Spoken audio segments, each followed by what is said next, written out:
ਦਲੀਲ ਵਿੱਚ ਤੁਹਾਡਾ ਸਵਾਗਤ ਹੈ ਤੇ ਮੈਂ ਹਾਂ ਐਸਪੀ ਸਿੰਘ। ਜਿਹੜੀ ਦਿਨੀ ਕਣਕ ਬੀਜੀ ਸੀ ਉਦੋਂ ਮਗਦਾ ਹੋਇਆ ਅੰਦੋਲਨ ਭੱਖ ਉੱਠਿਆ ਸੀ। ਹੁਣ ਕਣਕਾਂ ਸੁਨਹਿਰੀ ਭਾਅ ਮਾਰਨ ਲੱਗੀਆਂ ਹਨ। ਮੌਸਮ ਬਦਲ ਗਿਆ। ਸਰਦੇ ਪੁੱਜਦੇ ਘਰਾਂ ਵਿੱਚ ਏਸੀ ਚੱਲਣ ਲੱਗੇ ਹਨ ਅਤੇ ਲੜਦੇ ਘੋਲ ਕਰਦੇ ਪੰਜਾਬੀਆਂ, ਹਰਿਆਣਵੀਆਂ ਤੇ ਹੋਰਾਂ ਦੇ ਜਿਹੜੇ ਸਿੰਘੂ ਟੀਕਰੀ ਗਾਜ਼ੀਪੁਰ ਬਾਰਡਰਾਂ ਤੇ ਬਣੇ ਜੁਝਾਰੂ ਠਿਕਾਣਿਆਂ ਤੇ ਪੱਖੇ ਲੱਗ ਗਏ ਹਨ। ਯੱਖ ਸਰਦੀਆਂ ਵਿੱਚ ਵੀ ਅਤੇ ਹੁਣ ਗਰਮੀ ਰੁੱਤੇ ਵੀ ਪੰਜਾਬ ਦਾ ਮੌਸਮ ਤਾਂ ਫਿਰ ਅੰਦੋਲਨ ਦਾ ਹੀ ਹੈ। ਪਰ ਬਾਕੀ ਦੇ ਦੇਸ਼ ਵਿੱਚ ਇਹਦੀ ਰਾਜਨੀਤੀ ਵਿੱਚ ਮੌਸਮ ਚੁਣਾਵੀ ਹੋਇਆ ਪਿਆ।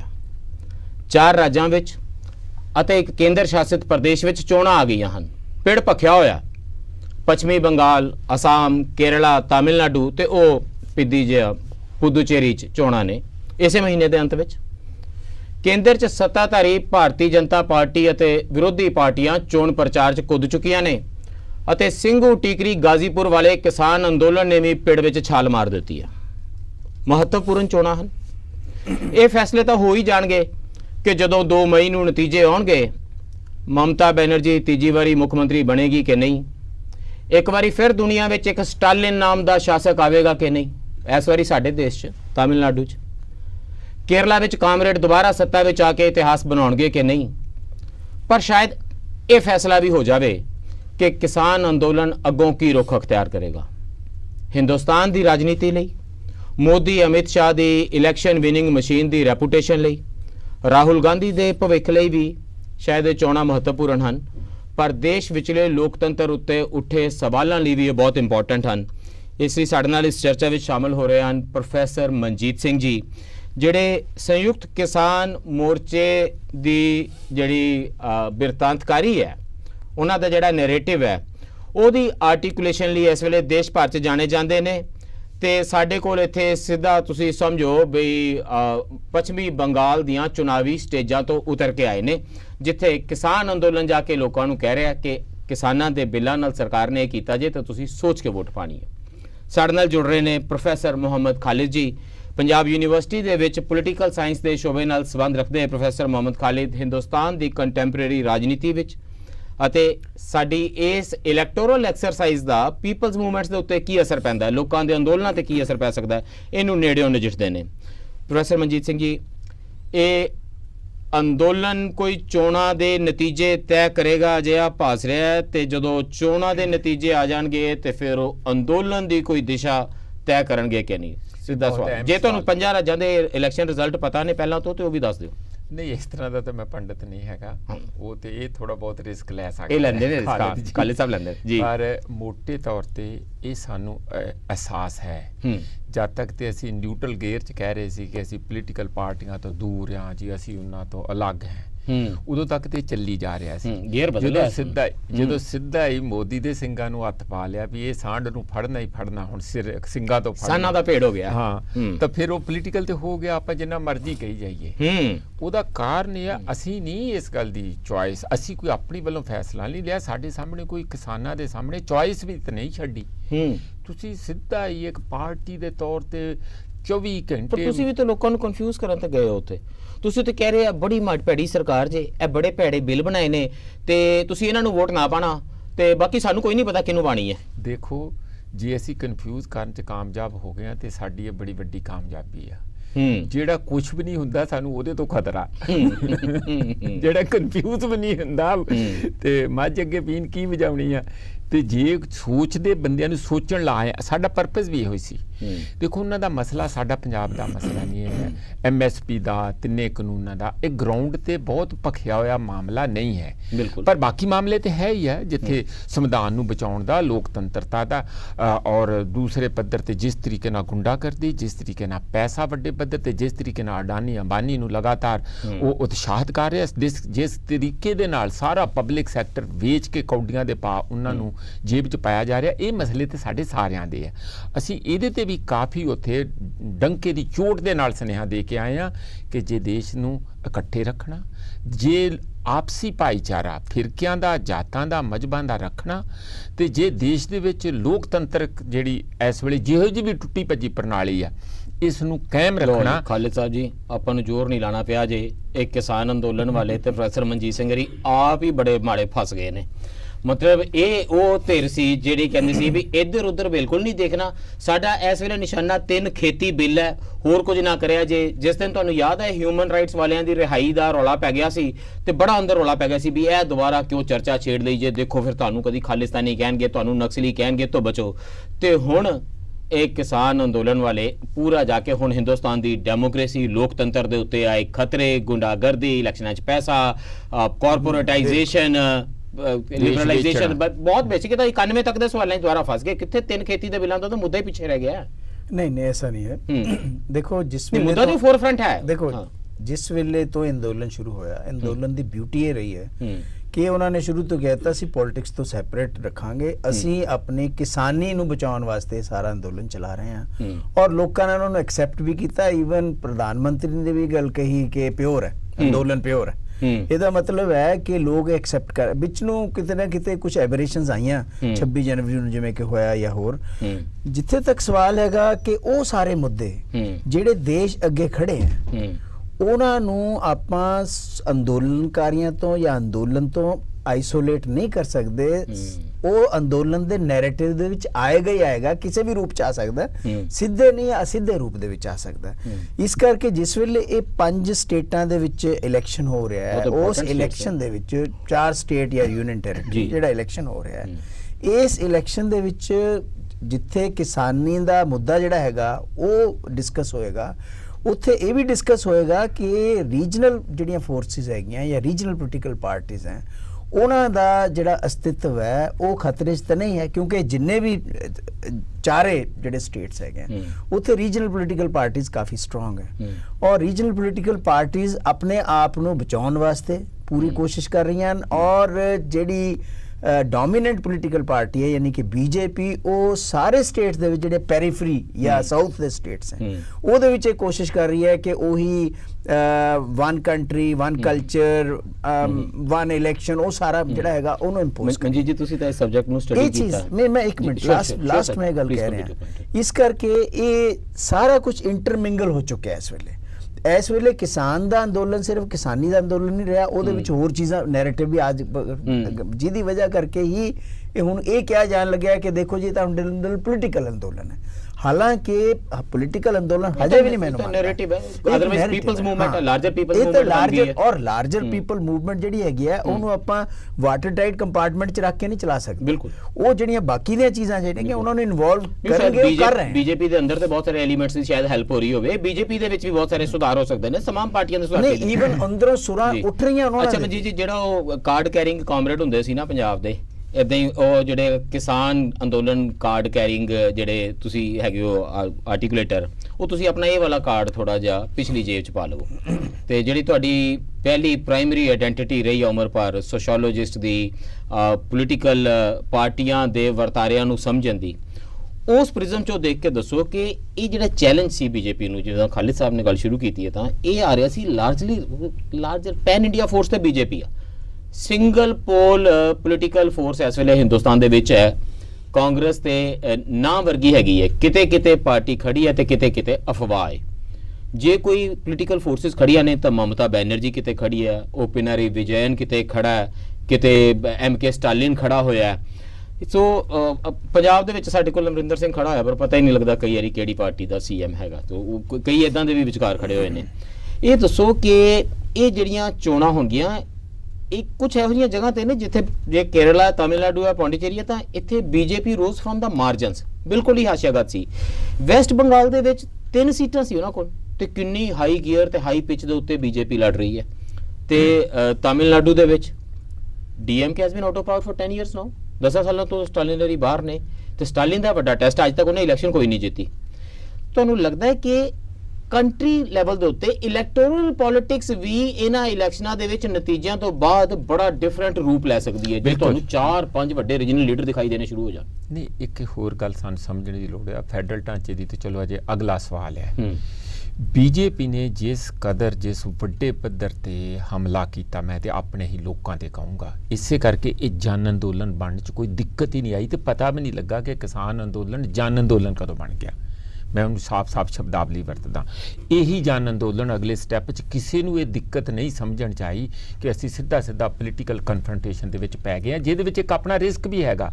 ਜਦੋਂ ਮੋਦੀ ਤੇ ਸਿੱਧਾ ਹਮਲਾ ਕਰ ਰਹੇ ਹਾਂ, ਅਮਿਤ ਸ਼ਾਹ ਦੇ ਕਰ ਰਹੇ ਹਾਂ, ਉਹਨਾਂ ਵਿਰੁੱਧ ਰੈਲੀਆਂ ਕਰ ਰਹੇ ਹਾਂ, ਇਹਦਾ ਮਤਲਬ ਕੀ ਹੈਗਾ ਕਿ ਕੱਲ ਨੂੰ ਜੇ ਉਹ ਪਾਵਰ 'ਚ ਆਉਂਦੇ ਆ, ਮਤਲਬ ਜਿਸ ਤਰ੍ਹਾਂ ਦਾ ਤੁਸੀਂ ਜੇ ਵਾਲੀ ਗੱਲ ਤੇ ਰੱਖੇ ਸਕਦੇ ਆ ਨਾ, ਤੇ ਉਹਦਾ ਸਾਡੀ ਫਿਰ ਮੂਵਮੈਂਟ ਤੇ ਕੀ ਅਸਰ ਹੋਊਗਾ? ਕਿ ਉਹ ਸਾਨੂੰ ਫੜ ਕੇ ਖਦੇੜਨ ਦੀ ਕੋਸ਼ਿਸ਼ ਕਰਨਗੇ, ਫਿਰ ਸਾਨੂੰ ਉਹ ਅੱਗੇ ਨੂੰ ਸਾਬਡਿਊ ਕਰਨ ਦੀ ਕੋਸ਼ਿਸ਼ ਕਰਨਗੇ। ਇਹ ਰਿਸਕ ਤੇ ਲੈ ਹੀ ਰਹੇ ਆ ਨਾ ਅਸੀਂ ਸਾਰੇ ਜਿਹੜੇ ਕਿਸਾਨ ਵੀ ਹੈ। ਦੂਸਰਾ ਜਿਹੜਾ ਤੁਹਾਡਾ ਇਹ ਕਹਿਣ ਦਾ ਕਿ ਫੈਡਰਲ ਢਾਂਚੇ ਦਾ, ਇਹਦਾ ਇੱਕ ਗੱਲ ਮੈਨੂੰ ਜ਼ਰੂਰ ਲੱਗਦੀ, ਪੰਜਾਬ ਸਟੇਟਾਂ ਦੇ ਵਿੱਚ ਸਰਕਾਰਾਂ ਦੀ ਉਸਾਰੀ ਹੋਣੀ ਹੈ, ਨਵੀਆਂ ਸਰਕਾਰਾਂ ਉਸਰਨੀਆਂ ਨੇ। ਮੈਂ ਪੁੱਛਣਾ ਕਿ ਕੰਟਰੀ ਦੇ ਵਿੱਚ ਨਵੀਂ ਆਪੋਜੀਸ਼ਨ ਵੀ ਉਸਰ ਰਹੀ ਹੈ? ਬਿਲਕੁਲ ਨਹੀਂ, ਉਸ ਕਿਸਮ ਦੀ ਸਿੰਗਲ ਕਿਸਮ ਦੀ ਆਪੋਜੀਸ਼ਨ ਨਹੀਂ ਉਸਰ ਰਹੀ। ਪਰ ਇਹਨਾਂ ਨੇ ਚੰਗਾ ਕੀ ਕਰਤਾ, ਇਹ ਦੇਖੋ ਹੁਣ ਇਹ ਚਰਨਿੰਗ ਹੋਊਗੀ। ਚੰਗਾ ਇਹ ਕਰਤਾ ਕਿ ਉਸ ਹਮਲੇ 'ਚ ਜਿਵੇਂ Punjab Haryana across different categories ਲੋਕ ਇਕੱਠੇ ਕਰਤੇ, ਪੋਲੀਟੀਕਲ ਇੰਪੈਕਟ ਵੀ ਇਹੋ ਹੀ ਪਿਆ ਇਹਦਾ ਕਿ ਲੋਕ ਇਸ ਵੇਲੇ ਸਾਰੇ ਇਸ ਗੱਲ ਤੇ ਇਕੱਠੇ। ਤੁਸੀਂ ਇਹੀ ਸਿੱਧੀਆਂ 2 ਮਈ ਨੂੰ ਹੋਏਗਾ ਨਾ, ਜੇ ਅਸਮ ਦੇ ਵਿੱਚ ਬੀਜੇਪੀ ਸਟਰੋਂਗਲੀ ਜਿੱਤ ਜਾਂਦੀ ਹੈ, ਜਿਹਦੇ ਕੇ ਬੜੇ ਖਦਸ਼ੇ ਨੇ, ਜੇ ਵੈਸਟ ਬੰਗਾਲ 'ਚ ਬੀਜੇਪੀ ਜਿੱਤ ਜਾਂਦੀ ਹੈ, ਤੁਹਾਨੂੰ ਪਤਾ ਜੇ ਹੰਗ ਹੋ ਜਾਵੇ ਜਾਂ ਸਲਿਮ ਮਾਰਜਨ ਆ ਜਾਵੇ ਤਾਂ ਵੀ ਬੀਜੇਪੀ ਜਿੱਤ ਜਾਂਦੀ ਹੁੰਦੀ ਹੈ। ਉਹਨਾਂ ਨੂੰ ਕੁਝ ਇਹੋ ਜਿਹਾ, ਉਹਨਾਂ ਨੂੰ ਕੁਝ ਆਂਦਾ, ਉਹਨਾਂ ਨੂੰ ਮੰਤਰ ਵਗੈਰਾ ਇਦਾਂ ਦੇ ਆਂਦੇ ਨੇ। ਜੇ ਤਾਮਿਲਨਾਡੂ ਦੇ ਵਿੱਚ ਉਹਨਾਂ ਦਾ ਇਹ ਚੱਲ ਜਾਵੇ ਤੇ ਸਟਾਲਿਨ ਇੱਕ ਵਾਰੀ ਫਿਰ ਬਾਹਰ ਹੋ ਜਾਵੇ, ਫਿਰ ਬੀਜੇਪੀ ਇਹ ਠੋਕ ਵਜਾ ਕੇ ਕਹਿ ਸਕਦੀ, ਕੇਰਲਾ 'ਚ ਕਦਾ ਉਹਨਾਂ ਦਾ ਕੋਈ ਸਟੇਕ ਹੈ, ਫਿਰ ਬੀਜੇਪੀ ਕਹਿ ਸਕਦੀ ਹੈ ਕਿ ਲੋ ਇਹ ਜਨ ਅੰਦੋਲਨ ਸੀ, ਤੁਸੀਂ ਜਨ ਅੰਦੋਲਨ ਤੇ ਵੋਟਾਂ ਪਵਾਈਆਂ ਤੇ ਵੋਟਾਂ ਪੈ ਗਈਆਂ ਨੇ।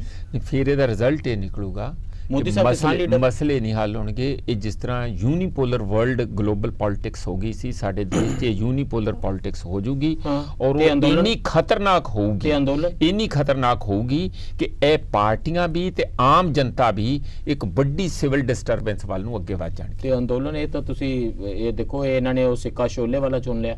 ਇਹ ਕਹਿੰਦੇ ਨੇ ਵੀ ਜੇ ਹਾਰ ਗਏ ਅਸੀਂ ਸਾਡੇ ਸਟੇਟਾਂ 'ਚ, ਬੀਜੇਪੀ ਜਿੱਤ ਗਈ ਤੇ ਫਿਰ ਇੰਨੀ ਖਤਰਨਾਕ ਹੋ ਜਾਏਗੀ ਤੇ ਫਿਰ ਅੰਦੋਲਨ ਜਿਹੜਾ ਉਹ ਭੱਖ ਉੱਠੇਗਾ, ਤੇ ਜੇ ਜਿੱਤ ਗਏ ਤੇ ਫਿਰ ਤੇ ਅੰਦੋਲਨ ਦੀ ਵਾਵਾ ਹੋ ਜਾਏਗੀ। ਨਹੀਂ, ਫਿਰ ਅੰਦੋਲਨ ਨੂੰ ਸ਼ਕਤੀ ਮਿਲੇਗੀ, ਫਿਰ ਅੰਦੋਲਨ ਨੂੰ ਸ਼ਕਤੀ ਮਿਲੇਗੀ। ਕਿ ਜਿਹੜੀ ਇਹ ਗੱਲ ਕਰ ਰਹੇ ਨਾ, ਗੱਲ ਇਹ ਹੈਗੀ ਹੈ ਕਿ ਜਿਸ ਵੇਲੇ ਕਾਂਗਰਸ ਦੀ ਇੱਕ ਡੋਮੀਨੈਂਟ ਪੋਜੀਸ਼ਨ ਸੀਗੀ, ਉਸ ਵੇਲੇ ਵੀ ਕਾਂਗਰਸ ਦੀ ਐਕਸਪੈਂਸ਼ਨ ਨੂੰ ਰੀਜਨਲ ਪੋਲੀਟੀਕਲ ਪਾਰਟੀਆਂ ਨੇ ਹੀ ਰੋਕਿਆ ਥਾ। ਇਸ ਕਰਕੇ ਮੈਂ ਇਸ ਚੀਜ਼ ਨੂੰ as a student of political science ਮੈਂ ਬਿਲੀਵ ਕਰਦਾ ਕਿ ਜਿੱਥੇ ਇਸ ਵੇਲੇ ਇਲੈਕਸ਼ਨ ਹੋ ਰਿਹਾ ਹੈ, ਉੱਥੇ ਰੀਜਨਲ ਪੋਲੀਟੀਕਲ ਪਾਰਟੀਆਂ ਬਹੁਤ ਸਟਰੋਂਗ ਹੈ ਔਰ ਉਹਨਾਂ ਦੀ ਜਿਹੜੀ ਸਟਰੈਂਥ ਹੈ ਉਹਨੂੰ ਅੰਡਰਮਾਈਨ ਨਹੀਂ ਕੀਤਾ ਜਾ ਸਕਦਾ। ਖਾਸ ਤੌਰ ਪਰ ਜਿਸ ਵੇਲੇ ਤੁਸੀਂ ਇੱਕ ਐਸੀ ਪਾਰਟੀ ਨੂੰ ਅੱਗੇ ਲਿਆਉਣਾ ਚਾਹੁੰਦੇ ਹੋ ਜਿਹੜੀ ਕਿ ਪਾਰਟੀ ਇੱਕ ਪਰਟੀਕੁਲਰ ਲੈਂਗੁਏਜ ਨੂੰ ਵੀ ਤੁਹਾਡੇ ਪਰ ਥੋਪਣਾ ਚਾਹੁੰਦੀ ਹੈ, ਕਲਚਰ ਨੂੰ ਵੀ ਥੋਪਣਾ ਚਾਹੁੰਦੀ ਹੈ ਔਰ ਉਹਦੀ ਰੈਜ਼ਿਸਟੈਂਸ ਹੈ, ਉਹ ਨਾ ਪਾਕਟਸ ਦੇ ਵਿੱਚ ਨੂੰ ਪਤਾ ਹੈ ਉਹ ਗਏ ਹੀ ਇਹ ਕੰਮ ਕਰਨ ਨੇ। ਉਹ ਰੀਜਨਲ ਪਾਰਟੀਆਂ ਜਿੱਥੇ ਸਟਰੋਂਗ ਸੀ ਉੱਥੇ ਦੇਖੋ ਆਊਟਸਾਈਡਰ ਚੈਲੰਜ ਕਰਨ ਗਏ ਨੇ। ਮੈਂ ਕਿਹਾ ਜੋ ਚੈਲੰਜ ਇਸੇ ਕਰਕੇ ਤਾਂ ਮੈਂ ਕਹਿ ਰਿਹਾ ਉਹ ਚੈਲੰਜ ਜਿਹੜਾ ਹੈਗਾ ਉਹ ਰੀਜਨਲ ਪਾਰਟੀਆਂ ਨੇ ਉਹ ਗੌਂਟਲੇਟ ਚੱਕ ਲਿਆ, ਐਕਸੈਪਟ ਕਰ ਲਿਆ। ਇੱਕ ਜਿਹੜਾ ਏਰੀਆ ਹੈਗਾ ਉਹ ਤਾਂ ਉਹਨਾਂ ਨੇ ਆਲਰੇਡੀ ਕੈਪਚਰ ਕਰ ਲਿਆ, ਉਹ ਹੈਗਾ ਜਿਹੜਾ ਉਹਨਾਂ ਦੀ ਕੋਰ ਬੈਲਟ ਹੈ, ਜਿਹਨੂੰ ਆਪਾਂ ਕੋ ਬੈਲਟ ਵੀ ਕਹਿੰਦੇ ਆ, ਜਾਂ ਉਹਨਾਂ ਦਾ ਜਿਵੇਂ ਕਿ ਯੂਪੀ ਹੈ ਜਾਂ ਮੱਧ ਪ੍ਰਦੇਸ਼ ਹੈ। ਲੇਕਿਨ ਜਿਹੜੀਆਂ ਰੀਜਨਲ ਏਰੀਆਜ਼ ਹੈ ਜਿਵੇਂ ਕਿ ਤਾਮਿਲਨਾਡੂ, ਕੇਰਲਾ ਵਗੈਰਾ, ਉੱਥੇ ਪੈਨੀਟ੍ਰੇਟ ਕਰਨ ਦੀ ਕੋਸ਼ਿਸ਼ ਕਰ ਰਹੀ ਹੈ। ਲੇਕਿਨ ਰੀਜਨਲ ਪੋਲੀਟੀਕਲ ਪਾਰਟੀਆਂ ਵੀ ਮੇਰੀ ਅੰਡਰਸਟੈਂਡਿੰਗ ਹੈ ਕਿ ਸਟਰੋਂਗ ਹੈ, ਕਿਉਂਕਿ ਲੋਕ ਉਹਨਾਂ ਦੇ ਨਾਲ ਇਸ ਕਰਕੇ ਜੁੜਨਗੇ ਕਿਉਂਕਿ ਇੱਕ ਉਹ ਪੋਲੀਟੀਕਲ ਪਾਰਟੀ ਜਿਹੜੀ ਸਿੰਗਲ ਆਪਣੇ ਲੈਂਗੁਏਜ, ਸਿੰਗਲ ਕਲਚਰ, ਉਸ ਚੀਜ਼ ਦੀ ਗੱਲ ਕਰਦੀ ਹੈ, ਉਹ ਜਿਹੜੀ ਚੀਜ਼ ਹੈ ਉਹਦੇ ਅਗੇਂਸਟ ਜਿਹੜੇ ਹੈਗੇ ਰੀਜਨਲ ਪੋਲੀਟੀਕਲ ਪਾਰਟੀਆਂ ਜਾਂ ਲੋਕ ਜਿਹੜੇ ਹੈਗੇ ਉੱਠ ਕੇ ਖੜੇ ਹੋਣਗੇ। ਫਾਰਮਰ ਐਜੀਟੇਸ਼ਨ ਨੂੰ ਕਿੱਦਾਂ ਇੰਪੈਕਟ ਕਰੇਗਾ ਇਹ ਸਭ? ਦੇਖੋ, ਇਹਦਾ ਫਾਰਮਰ ਐਜੀਟੇਸ਼ਨ ਦੇ ਨਾਲ ਇੰਪੈਕਟ ਮੈਂ ਇਹਦੇ ਵਿੱਚ ਦੋ ਚੀਜ਼ਾਂ ਹੈਗੀਆਂ। ਪਹਿਲੀ ਤਾਂ ਚੀਜ਼ ਹੈਗੀ ਹੈ ਕਿ ਰਿਜ਼ਲਟ ਕੀ ਆਉਂਦਾ, ਦੂਸਰੀ ਚੀਜ਼ ਇਹ ਹੈਗੀ ਹੈ ਕਿ ਜਿਹੜਾ ਫਾਰਮਰ ਐਜੀਟੇਸ਼ਨ ਹੈ ਉਸ ਵੇਲੇ ਤੱਕ ਇਹਨਾਂ ਇਲੈਕਸ਼ਨਸ ਨੂੰ ਇੰਪੈਕਟ ਨਹੀਂ ਕਰ ਸਕਦਾ ਜਦ ਤੱਕ ਕਿ ਜਿਹੜੀਆਂ ਲੋਕਲ ਜਥੇਬੰਦੀਆਂ ਜਿਹੜੀਆਂ ਹੈਗੀਆਂ ਕਿਸਾਨੀ ਜਥੇਬੰਦੀਆਂ ਹੈਗੀਆਂ ਤਾਮਿਲਨਾਡੂ ਚ, ਇਹ ਜਾ ਕੇ ਉੱਥੇ ਕਲਕੱਤੇ ਦੀਆਂ ਸਟੇਜਾਂ ਤੋਂ ਜਦੋਂ ਕਹਿ ਰਹੇ ਨੇ ਬਾਕੀ ਜਗ੍ਹਾ ਦੇ ਉੱਤੇ ਜਾ ਰਹੇ ਨੇ, ਦੇਖੋ ਉਹਦਾ ਇੱਕ ਲਿਮਿਟਡ ਇੰਪੈਕਟ ਤਾਂ ਹੋ ਸਕਦਾ ਜੀ। ਲੇਕਿਨ ਅਗਰ ਆਪਾਂ ਕਹੀਏ ਕਿ ਉਹ ਗੇਮ ਚੇਂਜਰ ਹੋ ਸਕਦਾ ਹੈ ਜਾਂ ਆਪਾਂ ਕਹੀਏ ਕਿ ਉਹਦੇ ਨਾਲ ਇੱਕ ਮਾਸ ਮੋਬਿਲਾਈਜੇਸ਼ਨ ਹੋਊਗੀ, ਉਹ ਮਾਸ ਮੋਬਿਲਾਈਜੇਸ਼ਨ ਹਮੇਸ਼ਾ ਲੋਕਲ ਜਥੇਬੰਦੀਆਂ ਕਰ ਸਕਦੀਆਂ ਨੇ। ਰੀਜਨਲ ਜਿਹੜੀਆਂ ਬਾਹਰੋਂ ਜਿਵੇਂ ਕਿ ਇਹ ਗਏ ਆ ਜਾਂ ਦੂਸਰੀ ਕਿਸਾਨ ਲੀਡਰਸ਼ਿਪ ਉੱਥੇ ਗਈ ਹੈ, ਉਹਨਾਂ ਨੇ ਜਾ ਕੇ ਸਟੇਜਾਂ ਤੋਂ ਐਡਰੈਸ ਕੀਤਾ, ਉਹਦਾ ਇੱਕ ਲਿਮਿਟਡ ਅਪੀਲ ਤਾਂ ਹੋ ਸਕਦੀ ਹੈ।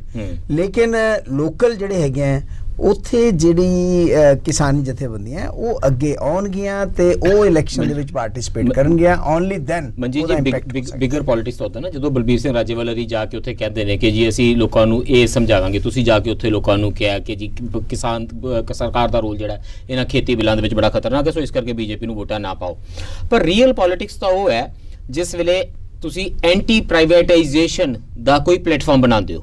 ਰੀਅਲ ਪੋਲਿਟਿਕਸ ਇਹ ਹੈ ਜਿਸ ਵੇਲੇ ਐਂਟੀ ਕਾਰਪੋਰੇਟਾਈਜੇਸ਼ਨ ਹੈ, ਜਿਹਦਾ ਮਤਲਬ ਹੈ ਕਿ ਕਿਸਾਨ ਅੰਦੋਲਨ 3 ਖੇਤੀ ਬਿੱਲਾਂ ਦੀ ਗੱਲ ਤੋਂ ਸ਼ੁਰੂ ਹੋਇਆ ਸੀ, ਪਰ ਹੁਣ ਅਸੀਂ ਵਿਵਸਥਾ ਨੂੰ ਚੈਲੰਜ ਕਰ ਰਹੇ ਹਾਂ। ਇਹ ਗਲੋਬਲ ਕੈਪੀਟਲ, ਇਹ ਲਾਰਜਰ ਫਰੇਮਵਰਕ, ਇਹ ਪੂੰਜੀਵਾਦੀ ਵਰਤਾਰਾ ਸਾਨੂੰ ਸੂਤ ਨਹੀਂ ਬੈਠ ਰਿਹਾ। 3 ਕਿਸਾਨ ਜਿਹੜੇ ਕਿਸਾਨੀ ਵਾਲੇ ਬਿੱਲ ਨੇ, ਇਹ ਤਾਂ ਕੇਵਲ ਉਹਨਾਂ ਦੀ ਇੱਕ ਆਊਟਕਮ ਨੇ। ਨਾਓ ਵੀ ਆਰ ਕੁਐਸਚਨਿੰਗ ਐਵਰੀਥਿੰਗ। ਪਰ ਜਿਸ ਵੇਲੇ ਤੁਸੀਂ ਇਹਨਾਂ ਇਲੈਕਸ਼ਨਾਂ ਨੂੰ ਦੇਖਦੇ ਹੋ ਜਿਨ੍ਹਾਂ ਨੂੰ ਤੁਸੀਂ ਪ੍ਰਭਾਵਿਤ ਕਰਨਾ ਚਾਹ ਰਹੇ ਹੋ, ਉੱਥੇ ਤਾਂ ਪੋਲੀਟੀਕਲ ਪਾਰਟੀਆਂ ਇਸ ਮੁੱਦਿਆਂ ਦੇ ਉੱਤੇ ਲੜ ਹੀ ਨਹੀਂ ਰਹੀਆਂ। ਉਹ ਤੇ ਕੋਈ ਪੋਲੀਟੀਕਲ ਪਾਰਟੀ ਤੁਸੀਂ ਦੇਖਿਆ 5 ਸਟੇਟਾਂ 'ਚੋਂ ਕਿਸੇ ਦੇ ਵਿੱਚ ਕੋਈ ਜ਼ਿਕਰ ਹੋਵੇ ਕਿ ਜੀ ਇਹ ਐਂਟੀ ਕਾਰਪੋਰੇਟਾਈਜੇਸ਼ਨ ਏਜੰਡਾ ਦੇ ਉੱਤੇ ਕੋਈ ਪਾਰਟੀ ਲੜ ਰਹੀ ਹੈ? ਪਾਰਟੀ ਛੋਟੀ ਹੋਵੇ ਜਾਂ ਵੱਡੀ ਹੋਵੇ, ਫੰਡ ਤੇ ਉਹਨਾਂ ਕੋਲ ਹੀ ਲੈਣੇ ਆ। ਇਸ ਕਰਕੇ ਉਹ ਉਸ ਕਿਸਮ ਦੀ ਰੈਡੀਕਲ ਪੋਲਿਟਿਕਸ ਨਹੀਂ ਕਰਨਗੇ ਜੋ ਅੱਜ ਕਿਸਾਨ ਜਾਂ ਇੱਥੇ ਦੇਸ਼ ਦੇ EMPLOYE ਕਰਨ ਲਈ ਤਿਆਰ ਆ ਜਾਂ ਕਰ ਰਹੇ ਹੈ। ਇਹ ਫਰਕ ਤੇ ਰਹੂਗਾ। ਪਰ ਮੈਂ ਇੱਥੇ ਇਹ ਦੱਸ ਦਿਆਂ, ਦੇਸ਼ ਅੰਦਰ ਜਿਹੜਾ ਮਾਹੌਲ ਬਣ ਰਿਹਾ ਉਹ ਬੀਜੇਪੀ ਦੀ ਇਨਕੰਬੈਂਟ ਜਿਹੜੀ ਲੀਡਰਸ਼ਿਪ ਹੈਗੀ ਆ, ਮੋਦੀ ਸ਼ਾਹ, ਇਹਨਾਂ ਨੂੰ ਤਿੰਨ ਪਾਸਿਓਂ ਜਿਹੜਾ ਮੁਕਾਬਲਾ ਕਰਨਾ ਪੈ ਰਿਹਾ। ਇੱਕ ਰੀਜਨਲ ਪਾਰਟੀਆਂ ਵੱਲੋਂ, ਇੱਕ ਜਨ ਅੰਦੋਲਨਾਂ ਵੱਲੋਂ, ਔਰ ਇੱਕ ਅੰਦਰੋਂ ਵੀ ਇਹਨਾਂ ਨੂੰ ਕਰਨਾ ਪੈ ਰਿਹਾ। ਔਰ ਇਹ ਵੱਡੀ ਗੱਲ ਨਹੀਂ ਹੋਊਗੀ ਕਿ ਇਹਨਾਂ ਨੂੰ ਪਰੇ ਕਰਨ ਲਈ, ਜਿਵੇਂ ਹੁਣ ਮਲਿਕ ਦਾ ਬਿਆਨ ਆ ਗਿਆ, ਗਵਰਨਰ ਦਾ, ਰਾਜਨਾਥ ਸਿੰਘ ਨੇ ਆਪਣੇ ਤੌਰ ਤੇ ਬਿਆਨ ਦਿੱਤਾ ਕਿ ਇਹਨਾਂ ਨਾਲ ਗੱਲਬਾਤ ਕਰਨੀ ਚਾਹੀਦੀ ਹੈ। ਅੰਦਰ ਵੀ ਕਾਫੀ ਉਹਨਾਂ ਦੇ ਇਸ ਗੱਲ ਦਾ ਇੱਕ ਖਤਰਾ ਪੈਦਾ ਹੋ ਗਿਆ ਕਿ ਅਸੀਂ ਇਹਨਾਂ ਨੂੰ ਲਾਰਜਰ ਦੈਨ ਲਾਈਫ ਇਸ ਤਰ੍ਹਾਂ ਲੀਡਰ ਬਣਾਤਾ ਕਿ ਜੇ ਇਹਨਾਂ 5 ਸਟੇਟਾਂ ਦੇ ਵਿੱਚ ਠਿੱਬੀ ਬੀਜੇਪੀ ਨੂੰ ਲੱਗ ਜਾਏ ਤੇ ਫਿਰ ਸਾਨੂੰ ਥੋੜੀ ਜਿਹੀ ਰਾਹਤ ਮਿਲੂਗੀ, ਜਿਹੜੀ ਅੰਦਰ ਗਡਕੜੀ ਜਾਂ ਰਾਜਨਾਥ ਸਿੰਘ ਦੀ ਲੀਡਰਸ਼ਿਪ ਹੈ ਉਸ ਕਿਸਮ ਦਾ ਵੀ ਚੱਲ ਰਿਹਾ। ਪਰ ਤੁਹਾਡੀ ਜਿਹੜਾ ਸਵਾਲ ਉਹ ਬੜਾ ਵਾਜਬ ਆ ਕਿ ਦੇਸ਼ ਨੂੰ ਇਸ ਵੇਲੇ ਲੋੜ ਇੱਕ ਵਿਕਲਪਿਕ ਸੋਚ ਤੇ ਰਾਜਨੀਤੀ ਦੀ ਹੈਗੀ ਆ, ਜਿਹਦਾ ਫਲਸਫਾ ਵੀ ਵਿਕਲਪਿਕ ਹੋਵੇ।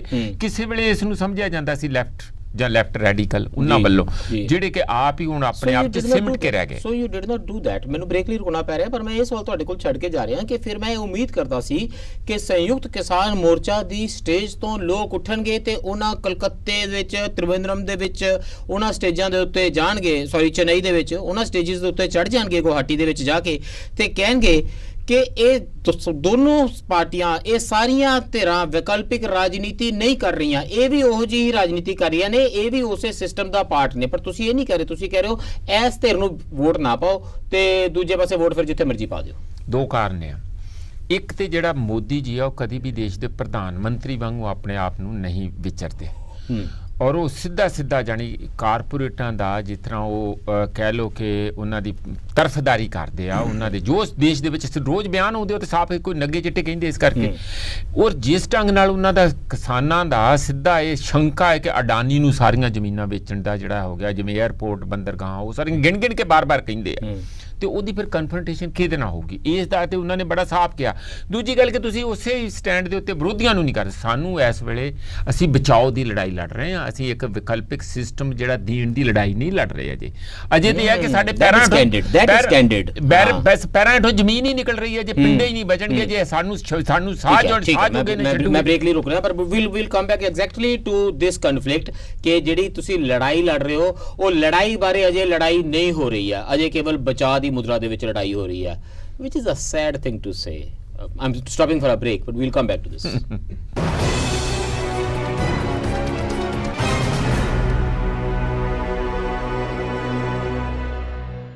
ਬ੍ਰੇਕ ਤੋਂ ਬਾਅਦ ਫਿਰ ਸਵਾਗਤ ਹੈ। ਚਰਚਾ ਕਰ ਰਹੇ ਹਾਂ ਜਿਹੜੀਆਂ ਚੋਣਾਂ ਹੋ ਰਹੀਆਂ ਨੇ 4 ਰਾਜਾਂ ਦੇ ਵਿੱਚ, ਕੇਂਦਰ ਸ਼ਾਸਿਤ ਪ੍ਰਦੇਸ਼ ਦੇ ਵਿੱਚ, ਕੀ ਨਤੀਜਾ ਹੋਵੇਗਾ ਇਹਨਾਂ ਚੋਣਾਂ ਦੇ ਨਤੀਜਿਆਂ ਦਾ ਕਿਸਾਨ ਅੰਦੋਲਨ ਲਈ, ਤੇ ਕੀ ਪ੍ਰਭਾਵ ਪਾ ਸਕਦਾ ਹੈ ਕਿਸਾਨ ਅੰਦੋਲਨ ਇਹਨਾਂ ਚੋਣਾਂ ਦੇ ਨਤੀਜਿਆਂ ਦੇ ਉੱਤੇ। ਸਾਡੇ ਨਾਲ ਚਰਚਾ ਵਿੱਚ ਸ਼ਾਮਿਲ ਨੇ ਪ੍ਰੋਫੈਸਰ ਮਨਜੀਤ ਸਿੰਘ ਜੀ ਅਤੇ ਪ੍ਰੋਫੈਸਰ ਮੁਹੰਮਦ ਖਾਲਿਦ ਜੀ। ਪ੍ਰੋਫੈਸਰ ਮੁਹੰਮਦ ਖਾਲਿਦ ਜੀ, ਲੜਾਈ ਜੇ ਲੜਨੀ ਹੈ ਤਾਂ ਫਿਰ ਜਿਹੜੀ ਗੱਲ ਦੇ ਉੱਤੇ ਝਗੜਾ ਹੈ ਉਹਦੇ ਉੱਤੇ ਲੜਾਈ ਲੜੀਦੀ ਹੈ। ਝਗੜਾ ਇਸ ਗੱਲ ਦਾ ਕਿ ਦੇਸ਼ ਦੇ ਬਾਰੇ ਮੇਰਾ ਤਸੱਵਰ ਕੀ ਹੈ, ਮੇਰਾ ਸੰਵਿਧਾਨਕ ਵਿਊ ਦੇਸ਼ ਉੱਤੇ ਕੀ ਹੈ, ਲੋਕਤੰਤਰ ਕੀ ਹੁੰਦਾ ਹੈ। ਦੇਖੋ ਇਦਾਂ ਹੈਗਾ ਕਿ ਇਹ ਜਿਹੜੀ ਲੜਾਈ ਹੈ ਨਾ, ਜੇ ਆਪਾਂ ਇਹਨੂੰ ਧੁਰ ਤੋਂ ਦੇਖੀਏ ਪਿਛਲੇ 70 ਸਾਲ ਤੋਂ, ਇੱਕ ਧਿਰ ਜਿਹੜੀ ਹੈਗੀ ਹੈ ਆਪਣੀ ਇੱਕ ਕਮਿਟਮੈਂਟ ਦੇ ਨਾਲ ਖੜੀ ਹੈ ਔਰ ਉਹਦੇ ਨਾਲ ਅੱਗੇ ਵਧ ਰਹੀ ਹੈ, ਵਧਦੀ ਇੱਥੇ ਪਹੁੰਚ ਕੇ ਇੱਕ ਡੋਮੀਨੈਂਟ ਪੋਲੀਟੀਕਲ ਫੋਰਸ ਬਣ ਗਈ ਹੈ। ਸ਼ਾਲਾ ਜੀ।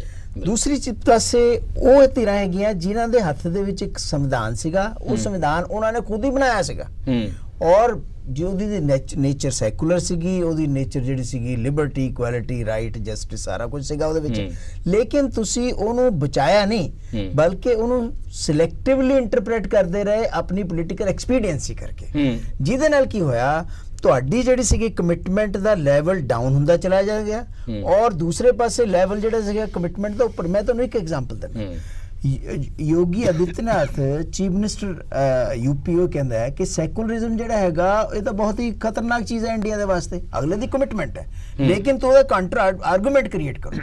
ਅਗਰ ਤੁਸੀਂ ਕਹੋ ਅਸੀਂ 7 ਸਾਲ ਹੋ ਗਏ ਸੱਤਾ ਦੇ ਵਿੱਚ ਆਇਆ ਨੂੰ 6 ਸਾਲ ਹੋ ਗਏ, ਕਾਊਂਟਰ ਆਰਗੂਮੈਂਟ ਇਹ ਹੈ ਉਹ ਕਹਿੰਦੇ ਨੇ ਕਿ ਗਊ ਮਾਤਾ ਲਈ ਸਭ ਤੋਂ ਪਹਿਲਾਂ ਬਿੱਲ ਅਸੀਂ ਲਿਆਂਦਾ ਸੀ, ਉਹ ਦਿਗਵਿਜੇ ਦੀ ਸਰਕਾਰ ਸੀ, ਕਾਂਗਰਸ ਕੰਮ ਕਰਦੀ ਹੈ, ਰਾਮ ਮੰਦਿਰ ਵੀ ਅਸੀਂ ਵੀ ਚੰਦਾ ਇਕੱਠਾ ਕਰਾਂਗੇ। ਯੈਸ ਇੱਥੇ ਜਦ ਤੁਸੀਂ ਇੱਥੇ ਆ ਕੇ ਖੜਾ ਹੋ ਜਾਂਦੇ ਹੋ ਤਾਂ ਇੱਕ ਪਾਸੇ ਉਹ ਲੋਕ ਹੈ ਜਿਹੜੇ ਕਿ ਤੁਹਾਡੀ ਆਈਡੀਓਲੋਜੀ ਔਰ ਕਮਿਟਮੈਂਟ ਬਾਰੇ ਕਨਫਿਊਜ਼ਡ ਹੈ, ਦੂਸਰੇ ਪਾਸੇ ਉਹ ਲੋਕ ਹੈ ਜਿਹੜੇ ਇੱਕ ਧਿਰ ਬਾਰੇ ਬਿਲਕੁਲ ਸਟੈਡਫਾਸਟ ਨੇ, ਕਲੀਅਰ ਹੈ ਕਿ ਨਹੀਂ ਆਹ ਬੰਦੇ ਜਿਹੜੇ ਹੈਗੇ ਕਿਸਾਨ ਅੰਦੋਲਨ। ਅਗਰ ਇਹ ਚੀਜ਼ ਕੰਟੀਨਿਊ ਰਹਿੰਦੀ ਹੈ ਤਾਂ ਇਹਦਾ ਮਤਲਬ ਹੈਗਾ ਕਿ ਜਿਹੜੀਆਂ ਫੋਰਸਿਸ ਲੈਕਡੈਜ਼ੀਕਲ ਹੈ, ਯਾਨੀ ਕਿ ਜਿਹੜੇ ਕਿ ਜਿਹਨਾਂ ਨੂੰ ਆਪਣੇ ਬਾਰੇ ਸ਼ੱਕ ਹੈ ਕਿ ਅਸੀਂ ਇਸ ਆਈਡੀਓਲੋਜੀ ਦੇ ਨਾਲ ਖੜੇ ਰਹੀਏ, ਸੈਕੂਲਰ ਆਈਡੀਓਲੋਜੀ ਦੇ ਨਾਲ, ਜਾਂ ਨਾ ਹੀ ਖੜੇ ਰਹੀਏ, ਜਾਂ ਕਿੱਥੇ ਤੱਕ ਖੜੇ ਰਹੀਏ, ਜਾਂ ਇਹਨੂੰ ਕਿਸ ਤਰੀਕੇ ਦੇ ਨਾਲ ਆਪਣੀ ਪੋਲਿਟਿਕਸ ਵਾਸਤੇ ਇਸਤੇਮਾਲ ਕਰੀਏ, ਕਮਿਟਮੈਂਟ ਸਾਡੀ ਕੋਈ ਨਹੀਂ ਹੈ।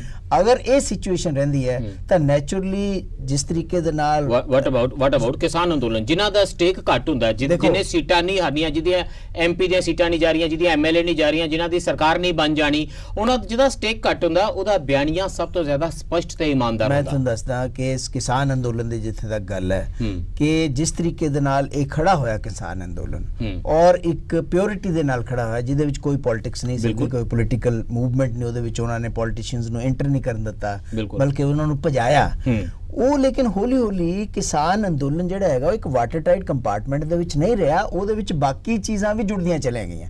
ਫੋਰ ਐਗਜ਼ਾਮਪਲ ਜਿਵੇਂ ਆਖਾਂ ਮੈਂ ਸਿਸਟਮ ਹੈ, ਸਿਸਟਮ ਦੇ ਵਿੱਚ ਆ ਪ੍ਰੋਬਲਮ ਹੈ, ਕਾਰਪੋਰੇਟਾਈਜੇਸ਼ਨ ਹੈ, ਡਿਵਿਜ਼ਿਵਨੈਸ ਹੈ, ਉਹ ਸਾਰੀਆਂ ਚੀਜ਼ਾਂ ਵੀ ਉੱਥੇ ਡਿਸਕਸ ਹੋਣ ਲੱਗ ਗਈਆਂ। ਇਸ ਕਰਕੇ ਕਿਸਾਨ ਅੰਦੋਲਨ ਜਿਹੜਾ ਹੈਗਾ ਉਹ ਲਿਮਿਟਿਡ ਇੰਪੈਕਟ ਪਾਏਗਾ ਲੋਕਲ, ਔਰ ਜਿਹੜੇ ਉਹੀ ਨੈਰੇਟਿਵ ਜਿਹੜਾ ਸੈੱਟ ਕੀਤਾ ਹੈ ਬੀਜੇਪੀ ਨੇ, ਉਹੀ ਨੈਰੇਟਿਵ ਦੇ ਉੱਪਰ ਇਲੈਕਸ਼ਨ ਲੜਨਾ ਜੀ। ਇਹ ਜਾਪਦਾ ਦੇਖੋ ਆਪਾਂ ਗਏ ਤਾਂ 3 ਖੇਤੀ ਬਿੱਲਾਂ ਲਈ ਸੀ, ਉਸ ਵੇਲੇ ਬੜੀ ਕਲੈਰਿਟੀ ਸੀਗੀ ਅੰਦੋਲਨ ਦੇ ਵਿੱਚ ਵੀ।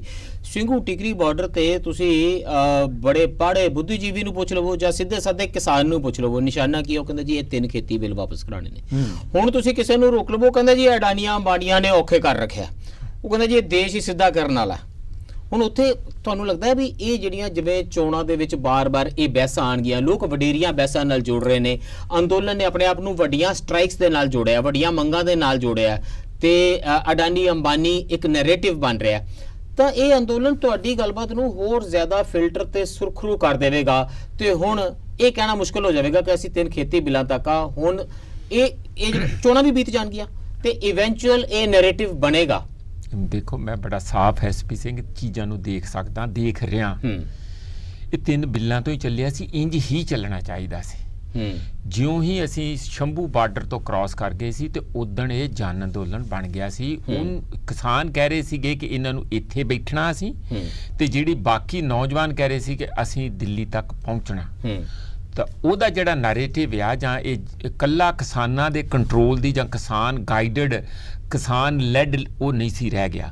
ਉਹ ਜਨ ਅੰਦੋਲਨ ਉਦੋਂ ਹੀ ਬਣ ਗਿਆ ਸੀ, ਤੇ ਉਦੋਂ ਬਾਅਦ ਤੇ ਹਰ ਕੋਈ ਸਪੋਰਟਸਮੈਨ ਤੋਂ ਲੈ ਕੇ ਜਿਹੜੇ ਲਿਖਾਰੀ ਲੈ ਕੇ ਜਾਨੀ ਕਿਹੜਾ ਬੰਦਾ ਜਿਹੜਾ ਉਹਦੇ ਚ ਨਹੀਂ ਸ਼ਾਮਲ ਹੋਇਆ, ਨਿਹੰਗ ਵੀ ਪਹੁੰਚ ਗਏ।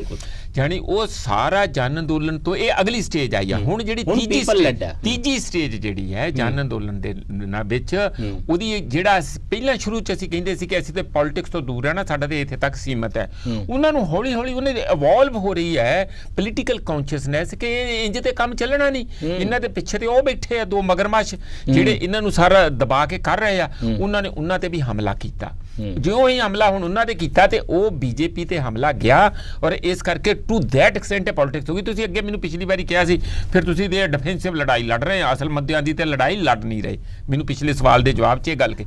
ਦੇਖੋ ਅਸੀਂ ਉੱਥੇ ਪਹੁੰਚਾਂਗੇ, ਪਰ ਅਸੀਂ ਅਨਲਾਈਕ ਜਿਤਨਾ ਆਈਡੀਓਲੋਜੀਕਲ ਪਹਿਲਾਂ ਸਟਾਂਸ ਹੁੰਦੀ ਆ, ਤੁਸੀਂ ਉਹਦਾ ਪ੍ਰਚਾਰ ਕਰਕੇ ਉਹਦੇ ਤੇ ਚੱਲ ਪੈਂਦੇ, ਗੱਡੀ ਨੂੰ ਰੇਡ ਦਿੰਨੇ ਆ। ਇਹ ਥੱਲਿਓਂ ਸਟੈਪ ਬਾਈ ਸਟੈਪ ਲੋਕਾਂ ਨੂੰ ਨਾਲ ਲੈ ਕੇ ਰਾਜਨੀਤਿਕ ਸੇਧ। I have a different question to ask. ਮੈਂ ਇਹ ਕਹਿ ਰਿਹਾ, ਜੇ ਇਹਨਾਂ ਇਲੈਕਸ਼ਨਾਂ ਦੇ ਰਿਜ਼ਲਟ ਇਸ ਕਿਸਮ ਦੇ ਨਾਲ ਆਉਂਦੇ ਨੇ, ਇਰਰਿਸਪੈਕਟਿਵ ਕਿ ਕਿਹੜੀ ਧਿਰ ਜਿੱਤਦੀ ਹੈ ਵੈਸਟ ਬੰਗਾਲ ਦੇ ਵਿੱਚ, ਅਸਮ ਦੇ ਵਿੱਚ, ਪਰ ਇੱਕ ਗੱਲ ਤਾਂ ਸਪਸ਼ਟ ਹੋ ਰਹੀ ਹੈ ਕਿ ਚੈਲੰਜ ਜਿਹੜਾ, ਕਿਉਂਕਿ pan India party otherwise BJP ਹੈ, ਕਾਂਗਰਸ ਹੈ ਨਹੀਂ ਹੈ, ਜੇ ਕਿਤੇ ਹੈਗੀ ਹੈ ਤਾਂ ਟੁਕੜਿਆਂ ਵਿੱਚ ਹੈ, ਨਹੀਂ ਤੇ ਅਫਵਾਹ ਹੈਗੀ ਹੈ। ਚੈਲੰਜ ਆ ਰਿਹਾ ਹੈ ਰੀਜਨਲ ਪਾਰਟੀਆਂ ਤੋਂ। ਜੇ ਰੀਜਨਲ ਪਾਰਟੀਆਂ ਇੰਡੀਅਨ ਪੋਲਿਟਿਕਸ ਦੇ ਵਿੱਚ ਇੱਕ ਮੇਜਰ ਧਿਰ ਬਣ ਕੇ ਉਭਰਦੀਆਂ ਨੇ, ਤਾਂ ਕੀ ਇਹ 5 ਇਲੈਕਸ਼ਨਾਂ ਆਉਣ ਵਾਲੀਆਂ ਜਿਹੜੀਆਂ ਸਟੇਟਾਂ ਦੀਆਂ ਇਲੈਕਸ਼ਨਾਂ ਹੋਣੀਆਂ, ਇਹ ਮਿਲਾ ਕੇ ਦੇਸ਼ ਦੇ ਵਿੱਚ ਇੱਕ ਵਡੇਰੀ ਆਪੋਜੀਸ਼ਨ ਦੀ ਉਸਾਰੀ ਕਰ ਰਹੀਆਂ ਨੇ, ਕਿ ਕੋਈ ਨਵੀਂ ਆਪੋਜੀਸ਼ਨ ਉਸਰ ਰਹੀ ਹੈ ਜਿਹਦੇ ਨਾਲ ਡਿਫਰੈਂਟ ਕਿਸਮ ਦਾ ਸੰਵਾਦ ਰਚਾਇਆ ਜਾ ਸਕਦਾ? ਇੱਥੇ ਦੋ ਕੁਐਸਚਨ ਹੈ। ਇੱਕ ਤੇ ਅਸੀਂ ਨਾਰਮਲ ਸੈਂਸ ਵਿੱਚ ਕਿ ਸਾਰੀਆਂ ਜੀ ਰੀਜਨਲ ਪਾਰਟੀਆਂ ਇਕੱਠੀਆਂ ਹੋ ਜਾਓ ਫਿਰ ਇਹ ਫੈਡਰਲਿਜ਼ਮ ਬਣ ਜਾਊਗਾ, ਉਹ ਤਾਂ ਫੇਲਡ ਹੋ ਚੁੱਕਾ। ਮੈਨੇ ਹਾਂ ਇਸੇ ਕਰਕੇ ਜੀ ਹੁਣ ਵੀ ਰੀਜਨਲ ਪਾਰਟੀਆਂ ਜਿੱਤਦੀਆਂ, TMC ਜਿੱਤ ਜਾਂਦੀ ਆ, ਉੱਥੇ DMK ਜਿੱਤੀ ਜਾਂ ਤੇ ਲੈਫਟ ਵੀ ਰੀਜਨਲੀ ਸਮਝੋ ਤੁਸੀਂ, ਤੇ ਇਹ ਸਾਰੀਆਂ ਜਿੱਤਦੀਆਂ, ਤੇ ਇਹਨੂੰ ਸਾਨੂੰ ਆਟੋਮੈਟਿਕਲੀ ਇੱਕ ਫੈਡਰਲਿਜ਼ਮ ਦੀ ਸਟਰੈਂਥ ਨਹੀਂ ਮੰਨ ਲੈਣਾ ਚਾਹੀਦਾ ਕਿ ਉਹਦਾ ਆਗਾਜ਼ ਹੋ ਗਿਆ। ਉੱਥੇ ਵੀ ਇਹਨਾਂ ਨੂੰ ਵੀ ਆਪਣੇ ਤੌਰ ਤਰੀਕੇ ਬਦਲਨੇ ਪੈਣਗੇ ਔਰ ਸਿੱਖਣਾ ਪਊਗਾ ਕਿਸਾਨ ਮੂਵਮੈਂਟ ਤੋਂ ਕਿ ਅਸਲੀ ਧਰਾਤਲ ਦੇ ਮੁੱਦੇ ਕੀ ਹੈ, ਇਹ ਕੀ ਕਹਿ ਰਹੇ ਆ, ਔਰ ਇੱਥੋਂ ਇਹਨਾਂ ਨੂੰ ਵਿਕਲਪਿਕ ਸੋਚ, ਆਈਡੀਓਲੋਜੀ, ਫਲਸਫਾ ਇਹ ਸਾਰਾ ਲੈ ਕੇ BJP ਜਿੱਤਦੀ ਹੈ ਫਿਰ what will it mean? BJP ਪਹਿਲੀ ਗੱਲ ਬਿਲਕੁਲ Modi and Amit Shah are unbeatable combination. ਫਿਰ BJP ਦੇ ਅੰਦਰ ਵੀ ਇੱਕ ਧਿਰ ਦਾ ਗਲਬਾ ਬਕਾਇਦਾ ਰਹੇਗਾ। ਫਿਰ ਇਹਦਾ ਮਤਲਬ ਕੀ ਕੱਢਿਆ ਜਾਵੇਗਾ ਕਿ ਲੋਕਾਂ ਨੇ ਨੈਸ਼ਨਲਿਜ਼ਮ ਦੇ BJP ਦੇ ਬ੍ਰਾਂਡ ਨੂੰ ਹੋਲਸੇਲ ਖਰੀਦ ਲਿਆ, ਪ੍ਰਵਾਨਗੀ ਮਿਲ ਗਈ ਹੈ? ਨਹੀਂ, ਇਹ ਪ੍ਰਵਾਨਗੀ ਨਹੀਂ, ਇਹਦਾ ਮਤਲਬ ਇਹ ਹੋਊਗਾ ਕਿ ਉਹਨਾਂ ਨੇ ਆਪਣੇ ਤੌਰ ਤੇ ਇੰਨੇ ਕੁ ਤਰੀਕੇ ਨਾਲ ਮੈਨੇਜ ਕਰ ਲਿਆ, ਭਾਵੇਂ ਉਹ ਪੈਸਾ ਆ, ਭਾਵੇਂ ਪੋਲਿਟਿਕਸ ਹੈ, ਭਾਵੇਂ ਫਿਰਕਾ ਪ੍ਰਸਤੀ ਦੀ ਰਾਜਨੀਤੀ ਹੈ, ਕਿ ਉਹਨਾਂ ਨੇ ਜਕੜ ਉਸ ਇੱਕ ਦਬਾਰੀ। ਡੈਮੋਕ੍ਰੇਸੀ ਚ ਕੀ ਹੁੰਦਾ, ਜਾ ਕੇ ਵੋਟਾਂ ਲੈਣੀਆਂ, ਲੋਕਾਂ ਨੂੰ ਦੱਸਣਾ ਕਿ this is what we stand for. ਨਹੀਂ, ਇਹ ਡੈਮੋਕ੍ਰੇਸੀ ਨਹੀਂ ਹੈ, ਇਹ ਤੇ ਦਾਦਾਗਿਰੀ ਹੈਗੀ ਹੈ। ਤੁਸੀਂ ਹਾਂ ਹੇਰਾ ਫੇਰੀ ਨਾਲ ਕਿਸੇ ਵੀ ਤਰੀਕੇ ਨਾਲ ਵੋਟ ਲੈਣਾ, ਇਹ ਡੈਮੋਕ੍ਰੇਸੀ। ਅੱਛਾ, ਜੇ BJP ਵਾਲੇ ਜਿੱਤ ਜਾਣ ਤੇ ਡੈਮੋਕ੍ਰੇਸੀ ਨਹੀਂ ਹੈਗੀ, ਜੇ BJP ਹਾਰ ਜਾਣ ਤਾਂ ਡੈਮੋਕ੍ਰੇਸੀ ਹੈ। ਮੈਂ ਇਸ ਚੀਜ਼ ਨਾਲ ਐਗਰੀ ਨਹੀਂ ਕਰਦਾ ਜੀ। ਗੱਲ ਇਹ ਹੈਗੀ ਹੈ ਕਿ ਇਲੈਕਸ਼ਨ ਜਿਹੜਾ ਹੈਗਾ ਨਾ, बेशक अल्टीमेट पैमाना नहीं है डेमोक्रेसी दा, लेकिन विजिबल पैमाना ही है। बिल्कुल है। जिस वेले डेमोक्रेसी दे विच तुसी वटएवर मीनस एंड मैथड्स एक बार इलेक्शन जित गए हो तां तुहानू इह कहण योग्यता हो गया कि देखो जी लोग साडे नाल है। अगर बीजेपी ਇਹ ਇਲੈਕਸ਼ਨ 4 ਸਟੇਟਸ ਦੇ ਵਿੱਚ ਜਾਂ ਜ਼ਿਆਦਾ ਸਟੇਟਸ ਦੇ ਵਿੱਚ ਔਰ ਪੌਂਡੀਚੇਰੀ ਦੇ ਵਿੱਚ ਜਿੱਤ ਜਾਂਦੀ ਹੈ ਤਾਂ ਫਿਰ ਉਹਨਾਂ ਵਾਸਤੇ ਇਹ ਕਹਿਣ ਵਾਸਤੇ ਹੋ ਗਿਆ ਕਿ ਹੁਣ ਸਾਊਥ ਦੇ ਵਿੱਚ ਜਾਂ ਜਿਹੜੀਆਂ ਦੂਸਰੇ ਨਾਰਥ ਈਸਟ ਦੇ ਵਿੱਚ ਸਾਡੀ ਐਕਸੈਪਟੇਬਿਲਿਟੀ ਜਿਹੜੀ ਕਿ ਪਹਿਲਾਂ ਕਦੇ ਵੀ ਨਹੀਂ ਰਹੀ ਉਹ ਹੁਣ ਹੋਣੀ ਸ਼ੁਰੂ ਹੋ ਗਈ। ਇਹਦਾ ਮਤਲਬ ਹੈ ਸਾਡੀ ਵਿਚਾਰਧਾਰਾ ਜਾਂ ਸਾਡੀ ਜਿਹੜੀ ਸੋਚ ਹੈ ਉਹਦੇ ਨਾਲ ਲੋਕ ਜਿਹੜੇ ਹੈਗੇ ਆ ਰੀਜਨਲ ਲੈਵਲ ਤੇ ਵੀ ਖੜ ਗਏ ਆ ਔਰ ਉਹਦਾ ਇੰਪੈਕਟ ਜਿਹੜਾ ਹੈਗਾ ਉਹਦਾ ਇੰਪੈਕਟ ਨਾ ਕੇਵਲ ਰੀਜਨਲ ਪੋਲੀਟੀਕਲ ਪਾਰਟੀਆਂ ਦੀ ਕ੍ਰੈਡੀਬਿਲਿਟੀ ਤੇ ਹੋਏਗਾ ਜਾਂ ਉਹਨਾਂ ਦੀ ਜਿਹੜੀ ਉੱਥੇ ਪਕੜ ਹੈ ਉਹ ਕਮਜ਼ੋਰ ਹੋਏਗੀ, ਉਹਦਾ ਇੰਪੈਕਟ ਕਿਸਾਨੀ ਅੰਦੋਲਨ ਤੇ ਵੀ ਹੋਣਾ ਲਾਜ਼ਮੀ। ਨੋ ਸੀ ਡਿਫਰੈਂਟਲੀ ਉਹਨੂੰ ਪ੍ਰਜ਼ਿਊਮ ਕਰੋ ਮਨਜੀਤ ਜੀ ਕਿ ਦਰਅਸਲ ਜੋ ਖਾਲਿਦ ਸਾਹਿਬ ਕਹਿ ਰਹੇ ਨੇ ਇਸ ਤੋਂ ਉਲਟ ਹੋ ਜਾਂਦਾ ਹੈ। ਦਰਅਸਲ ਮਮਤਾ ਬੈਨਰਜੀ ਜਿੱਤ ਜਾਂਦੀ ਹੈ, ਦਰਅਸਲ ਸਟਾਲਿਨ ਜਿੱਤ ਜਾਂਦੇ ਨੇ, ਤਾਂ ਵੀ ਕੌਣ ਜਿੱਤਿਆ? ਉਹ ਕਹਿਣਗੇ ਜੀ ਉਹੀ ਮਮਤਾ ਬੈਨਰਜੀ ਜਿੱਤੀ ਹੈ ਨਾ ਜਿਹੜੀ ਕਹਿ ਰਹੀ ਹੈ ਕਿ ਮੈਂ ਬ੍ਰਾਹਮਣ ਫੈਮਿਲੀ ਨੂੰ ਬਿਲੋਂਗ ਕਰਦੀ ਹਾਂ, ਕਿ ਮੈਂ ਵੀ ਹਿੰਦੂ ਹਾਂ, ਕਿ ਚੰਡੀ ਪਾਠ ਕਰਿਆ ਕਰੋ। ਉਹ ਵਾਲੇ ਸਟਾਲਿਨ ਜਿੱਤੇ ਨੇ ਜਿਹੜੀ ਕਹਿੰਦੇ ਨੇ ਮੇਰੀ ਵਾਈਫ ਹਰ ਟੈਂਪਲ 'ਚ ਗਈ ਆ, ਸਾਡੇ ਕੋਲ ਹਰੇਕ ਟੈਂਪਲ ਦੀਆਂ ਫੋਟੋਗ੍ਰਾਫਸ ਨੇ। ਕੱਲ ਨੂੰ ਉਹ ਵਾਲਾ ਅਖਿਲੇਸ਼ ਯਾਦਵ ਜਿੱਤ ਜਾਵੇ ਜਿਹੜਾ ਕਵੇ ਮੈਂ ਹਰੇਕ ਟੈਂਪਲ 'ਚ ਜਾਇਆ ਕਰਾਂਗਾ ਤੇ ਫੋਟੋਆਂ ਟਵੀਟ ਕਰਿਆ ਕਰੇ। ਉਹ ਵਾਲਾ ਰਾਹੁਲ ਗਾਂਧੀ ਜਿੱਤ ਜਾਵੇ ਜਿਹੜਾ ਕਵੇ ਕਿ ਮੈਂ ਤੇ ਹਿੰਦੁਸਤਾਨ ਦਾ ਮੋਸਟ ਪ੍ਰੋਮੀਨੈਂਟ ਜਨੇਊ ਧਾਰੀ ਹਾਂ, ਤਾਂ ਫਿਰ ਨੈਰੇਟਿਵ ਕਿਹੜਾ ਜਿੱਤੇਗਾ? ਬਿਲਕੁਲ ਦੇਖੋ, so that is why it comes to my earlier question ਕਿ ਤੁਸੀਂ ਬਿਲਕੁਲ ਜਿਹੜੀ ਆਈਡੀਓਲੋਜੀਕਲ ਇੱਕ ਪਿਓਰ ਆਈਡੀਓਲੋਜੀਕਲ ਫਰੇਮਵਰਕ ਦੇ ਵਿੱਚ ਡਾਇਰੈਕਟ ਚੈਲੰਜ ਕਿਉਂ ਨਹੀਂ ਆ ਰਿਹਾ? ਨਹੀਂ ਅਜੇ ਕਿਉਂਕਿ ਵਡੇਰੀ ਜਨ, ਮੈਂ ਕਿਸਾਨ ਅੰਦੋਲਨ ਤੋਂ ਨਹੀਂ ਕਹਿ ਰਿਹਾ, ਵਡੇਰੀ ਜਨ ਮੂਵਮੈਂਟ ਤੋਂ, ਜਨ ਅੰਦੋਲਨ ਤੋਂ ਜਿਹੜਾ ਚੈਲੰਜ ਹੈ ਉਹ ਤਾਂ ਪਿਓਰਲੀ ਆਈਡੀਓਲੋਜੀਕਲੀ ਸਾਫ਼ ਹੋਣਾ ਚਾਹੀਦਾ, ਸਪਸ਼ਟ ਹੋਣਾ ਚਾਹੀਦਾ। ਆਪਾਂ ਜਾਣਬੁੱਝ ਕੇ ਨਾ ਮਤਲਬ ਜ਼ਬਰਦਸਤੀ ਕਿਵੇਂ ਉਮੀਦ ਕਰੀਏ? ਤੁਸੀਂ ਲੋਕਾਂ ਦੀਆਂ ਹਾਲਾਤ ਤੇ ਥੱਲੇ ਹਾਲਾਤ ਸੋਸ਼ੀਓਲੋਜਿਸਟ ਨਾਟ ਐਜ਼ ਰਿਪਰੈਜ਼ੈਂਟੇਟਿਵ ਆਫ ਕਿਸਾਨ ਅੰਦੋਲਨ, ਐਜ਼ ਅ ਸੋਸ਼ੀਓਲੋਜਿਸਟ ਦੱਸੋ ਕਿ ਇਹ ਚੈਲੰਜ ਜਨ ਅੰਦੋਲਨ ਕਿਉਂ ਨਹੀਂ ਬਣਾ ਪਾ ਰਹੇ? ਉਹ ਮੈਂ ਇਹੀ ਗੱਲ ਕਹਿ ਰਿਹਾ ਹਾਂ ਕਿ ਜੇ ਤੁਸੀਂ ਜਨ ਨੂੰ ਜਿਨ੍ਹਾਂ ਦੇ ਅੰਦੋਲਨ ਦੀ ਅਸੀਂ ਉਮੀਦ ਕਰਦੇ ਹੋ ਜਨ ਦੇਖੋ ਤੁਸੀਂ ਉਹਦੀ ਹਾਲਤ ਕੀ ਹੈ। ਉਹਨੂੰ ਤੇ 2 ਡੰਗ ਦੀ ਰੋਟੀ ਨਸੀਬ ਨਹੀਂ ਹੁੰਦੀ, ਉਹਨੂੰ ਪੋਲੀਟੀਕਲ ਕੌਨਸ਼ੀਅਸਨੈਸ ਉਸ ਕਿਸਮ ਦਾ ਕਹਿਣਾ ਕਿ ਉਹ ਕਿਉਂ ਨਹੀਂ ਉੱਪਰ ਕੇ ਆ ਰਿਹਾ। ਟੋਟਲ ਰੈਵੋਲੂਸ਼ਨ ਦਾ ਨਾਰਾ ਲੈ ਕੇ ਆਏ ਸੀ ਉਹ ਕਿੰਨੇ ਕੁ ਅਮੀਰ ਸੀਗੇ ਸਰ? ਆਉਣ ਵਾਲੇ ਸਮੇਂ 'ਚ ਨਹੀਂ ਦੇਖੋ ਹੁਣ ਤੁਸੀਂ ਉਸ ਗੱਲਾਂ ਨੂੰ ਆਪਾਂ ਰਿਪੀਟ ਨਹੀਂ ਕਰ ਸਕਦੇ ਹੁੰਦੇ, ਅੱਜ ਹਾਲਾਤ ਬਿਲਕੁਲ ਅਲੱਗ ਆ। ਮੇਰੀ ਅਗਲੀ ਗੱਲ ਤੁਹਾਨੂੰ ਜਿਹੜੀ ਉੱਥੋਂ ਤੁਹਾਨੂੰ ਸ਼ਾਇਦ ਲੱਗੂਗਾ ਕਿ ਮੈਂ ਕੁਛ ਨਾ ਕੁਛ ਦਮਖਮ ਹੈ ਆਰਗੂਮੈਂਟ 'ਚ Okay. ਉਹ ਇਹ ਹੈ ਕਿ ਆਉਣ ਵਾਲੇ ਸਮੇਂ 'ਚ ਜਿਸ ਵੱਡੇ ਪੱਧਰ ਤੇ ਪਬਲਿਕ ਸੈਕਟਰ ਨੂੰ ਢਾਹ ਢੇਰੀ ਲਾ ਕੇ ਪਹਿਲਾਂ ਤੁਸੀਂ ਬੈਂਕਾਂ ਦੇ EMPLOYEES ਦਾ ਜਿਹੜੀ ਹੜਤਾਲ ਵੱਡੇ ਪੱਧਰ ਤੇ 2 ਦਿਨ ਦੀ ਦੇਖੀ, ਸਾਰਿਆਂ ਦੇ ਤਨਖਾਹਾਂ ਕੱਟੀਆਂ ਉਹਨਾਂ ਦੀਆਂ, ਔਰ ਜਿੰਨੀਆਂ ਲੇਡੀਜ਼ ਜਿੰਨੇ ਦਬੰਗੀ ਦੇ ਨਾਲ ਬੋਲ ਰਹੀਆਂ ਸੀ, ਉੱਥੋਂ ਅੰਦਾਜ਼ਾ ਲੱਗਦਾ ਕਿ ਗੁੱਸੇ ਦਾ ਪੱਧਰ ਕੀ। ਕੱਲ LIC ਵਾਲਿਆਂ ਨੇ ਕੀਤੀ ਆ, ਆਉਣ ਵਾਲੇ ਸਮੇਂ 'ਚ ਤੁਸੀਂ ਰੇਲਵੇ ਤੋਂ 90,000 ਕਰੋੜ ਰੁਪਈਆ ਰੇਲਵੇ ਤੋਂ ਕਰਨਾ, 150 ਗੱਡੀਆਂ ਵੇਚਣੀਆਂ, 50 ਰੇਲਵੇ ਸਟੇਸ਼ਨ ਵੇਚਣੇ।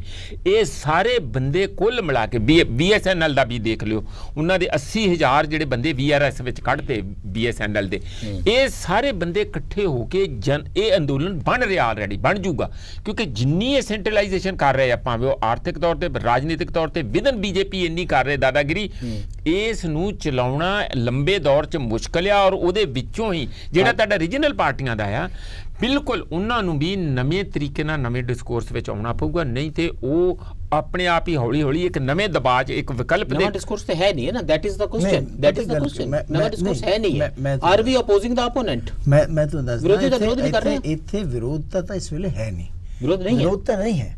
ਜਿਸ ਤਰੀਕੇ ਦੇ ਨਾਲ ਜਿਵੇਂ ਕਹਿ ਰਹੇ ਹੈ ਕਿ ਕਾਫੀ ਜ਼ਿਆਦਾ ਰਿਜ਼ੈਂਟਮੈਂਟ ਹੈਗੀ ਹੈ, ਉਹ ਰਿਜ਼ੈਂਟਮੈਂਟ ਜਿਹੜੀ ਹੈਗੀ ਹੈ ਉਹ ਸਟਰੀਟ ਤੇ ਅਜੇ ਨਜ਼ਰ ਨਹੀਂ ਆ ਰਹੀ। ਸਿਰਫ ਜਨ ਅੰਦੋਲਨ ਹੀ ਹੈ ਨਾ, ਕਿਸਾਨ ਅੰਦੋਲਨ ਹੀ ਹੈ ਨਾ ਇੱਕ, ਬਾਕੀ ਤਾਂ ਇੱਕ ਦਿਨ ਸਟ੍ਰਾਈਕ ਕੀਤੀ, ਉਸ ਤੋਂ ਬਾਅਦ ਖਤਮ ਹੋ ਗਈ, ਦੂਸਰੇ ਦਿਨ ਉਹ ਕੰਮ ਤੇ ਚਲੇਗਾ, ਉਹ ਕਹਿੰਦਾ ਠੀਕ ਹੈ ਜੀ ਅਸੀਂ ਤੁਹਾਡੀਆਂ ਪੋਸਟਾਂ ਨਹੀਂ ਜਾਣ ਦਿਆਂਗੇ। ਨਹੀਂ ਖਾਲਿਦ ਜੀ ਇੱਕ ਮਿੰਟ, ਤੁਸੀਂ ਇੱਕ ਮਿੰਟ ਨਹੀਂ, ਤੁਸੀਂ ਇਸ ਦਾ ਜਵਾਬ ਜ਼ਰੂਰ ਦੇ ਦਿਓ, ਨਾਲ ਦੇ ਦਿਓ। ਮੇਰਾ ਇੰਨਾ ਹੀ ਕਹਿਣਾ ਆ ਕਿ 3 ਸੂਬਿਆਂ ਦੇ ਵਿੱਚ ਜਾਂ ਚੌਥੇ ਤੁਸੀਂ ਰਾਜਸਥਾਨ ਨੂੰ ਵੀ ਮੜ ਜਾ ਸਮਝ ਲਓ, BJP ਬਾਹਰ ਨਹੀਂ ਨਿਕਲ ਸਕਦੀ। ਹੋਰ ਜਨ ਅੰਦੋਲਨ ਕੀ ਹੁੰਦਾ? ਘਰੋਂ ਬਾਹਰ ਨਹੀਂ ਨਿਕਲ ਸਕਦੀ। ਠੀਕ ਹੈ ਜੀ, ਬਾਹਰ ਨਹੀਂ, ਉਹ ਥੱਲੇ ਨਹੀਂ ਉਤਰ ਸਕਦੇ, ਅਸਮਾਨ ਤੋਂ ਹੈਲੀਕਾਪਟਰ ਨਹੀਂ ਉਤਰ ਰਹੇ। ਦੇਖੋ ਗੱਲ ਇਹ ਹੈਗੀ ਹੈ, ਅਗਰ ਉਹਨਾਂ ਕੋਲ ਮੈਜੋਰਿਟੀ ਆ ਜਾਂਦੀ ਹੈ ਇਹਨਾਂ ਸਟੇਟਸ ਦੇ ਵਿੱਚ, ਆਪਾਂ ਬੇਸਿਕਲੀ ਜਿਹੜਾ ਹੈਗਾ ਚਾਰੇ ਸਟੇਟ ਔਰ ਪੌਂਡੀਚੇਰੀ ਦੀ ਗੱਲ ਹੈ, ਤਾਂ BJP ਦਾ ਜਿਹੜਾ ਨੈਸ਼ਨਲ ਨੈਰੇਟਿਵ ਹੋਏਗਾ ਬਿਲਕੁਲ ਡਿਫਰੈਂਟ ਹੋਏਗਾ, ਕਿਉਂਕਿ ਉਹ ਕਹਿਣਗੇ ਵੀ ਦੇਖੋ ਸਾਡੀ ਐਕਸੈਪਟੇਬਿਲਿਟੀ ਹੈ। ਮੈਂ ਇਲੈਕਸ਼ਨ ਦੇ ਵਿੱਚ ਮੈਨੂੰ ਬ੍ਰੇਕਲੀ ਰੁਕਣ ਲਈ ਕਿਹਾ ਜਾ ਰਿਹਾ, ਮੈਂ but we will remain on this point. Largely ਅਸੀਂ ਡਿਸਕਸ ਕਰ ਰਹੇ ਹਾਂ ਕਿ ਪਾਰਟੀਜ਼ਨ ਇਲੈਕਟੋਰਲ ਪੋਲਿਟਿਕਸ ਦੇ ਵਿੱਚ ਔਰ and it is all about democracy, ਉਹਦੇ ਵਿੱਚ ਡੈਮੋਕ੍ਰੇਸੀ ਦੇ ਵੱਡੇ ਸਵਾਲਾਂ ਦੇ ਉੱਤੇ ਅਸੀਂ ਆਪਣੇ ਆਪ ਨੂੰ ਮੁਖਾਤਿਬ ਕਿਉਂ ਨਹੀਂ ਹੋ ਰਹੇ, ਜਦ ਕਿ ਅਸੀਂ ਦਰਅਸਲ ਇੱਕ ਭਖਵੀ ਇਲੈਕਸ਼ਨ ਲੜ ਰਹੇ ਹਾਂ ਤੇ ਪਿੜ ਮਗਿਆ ਹੋਇਆ। Will talk about this after this break.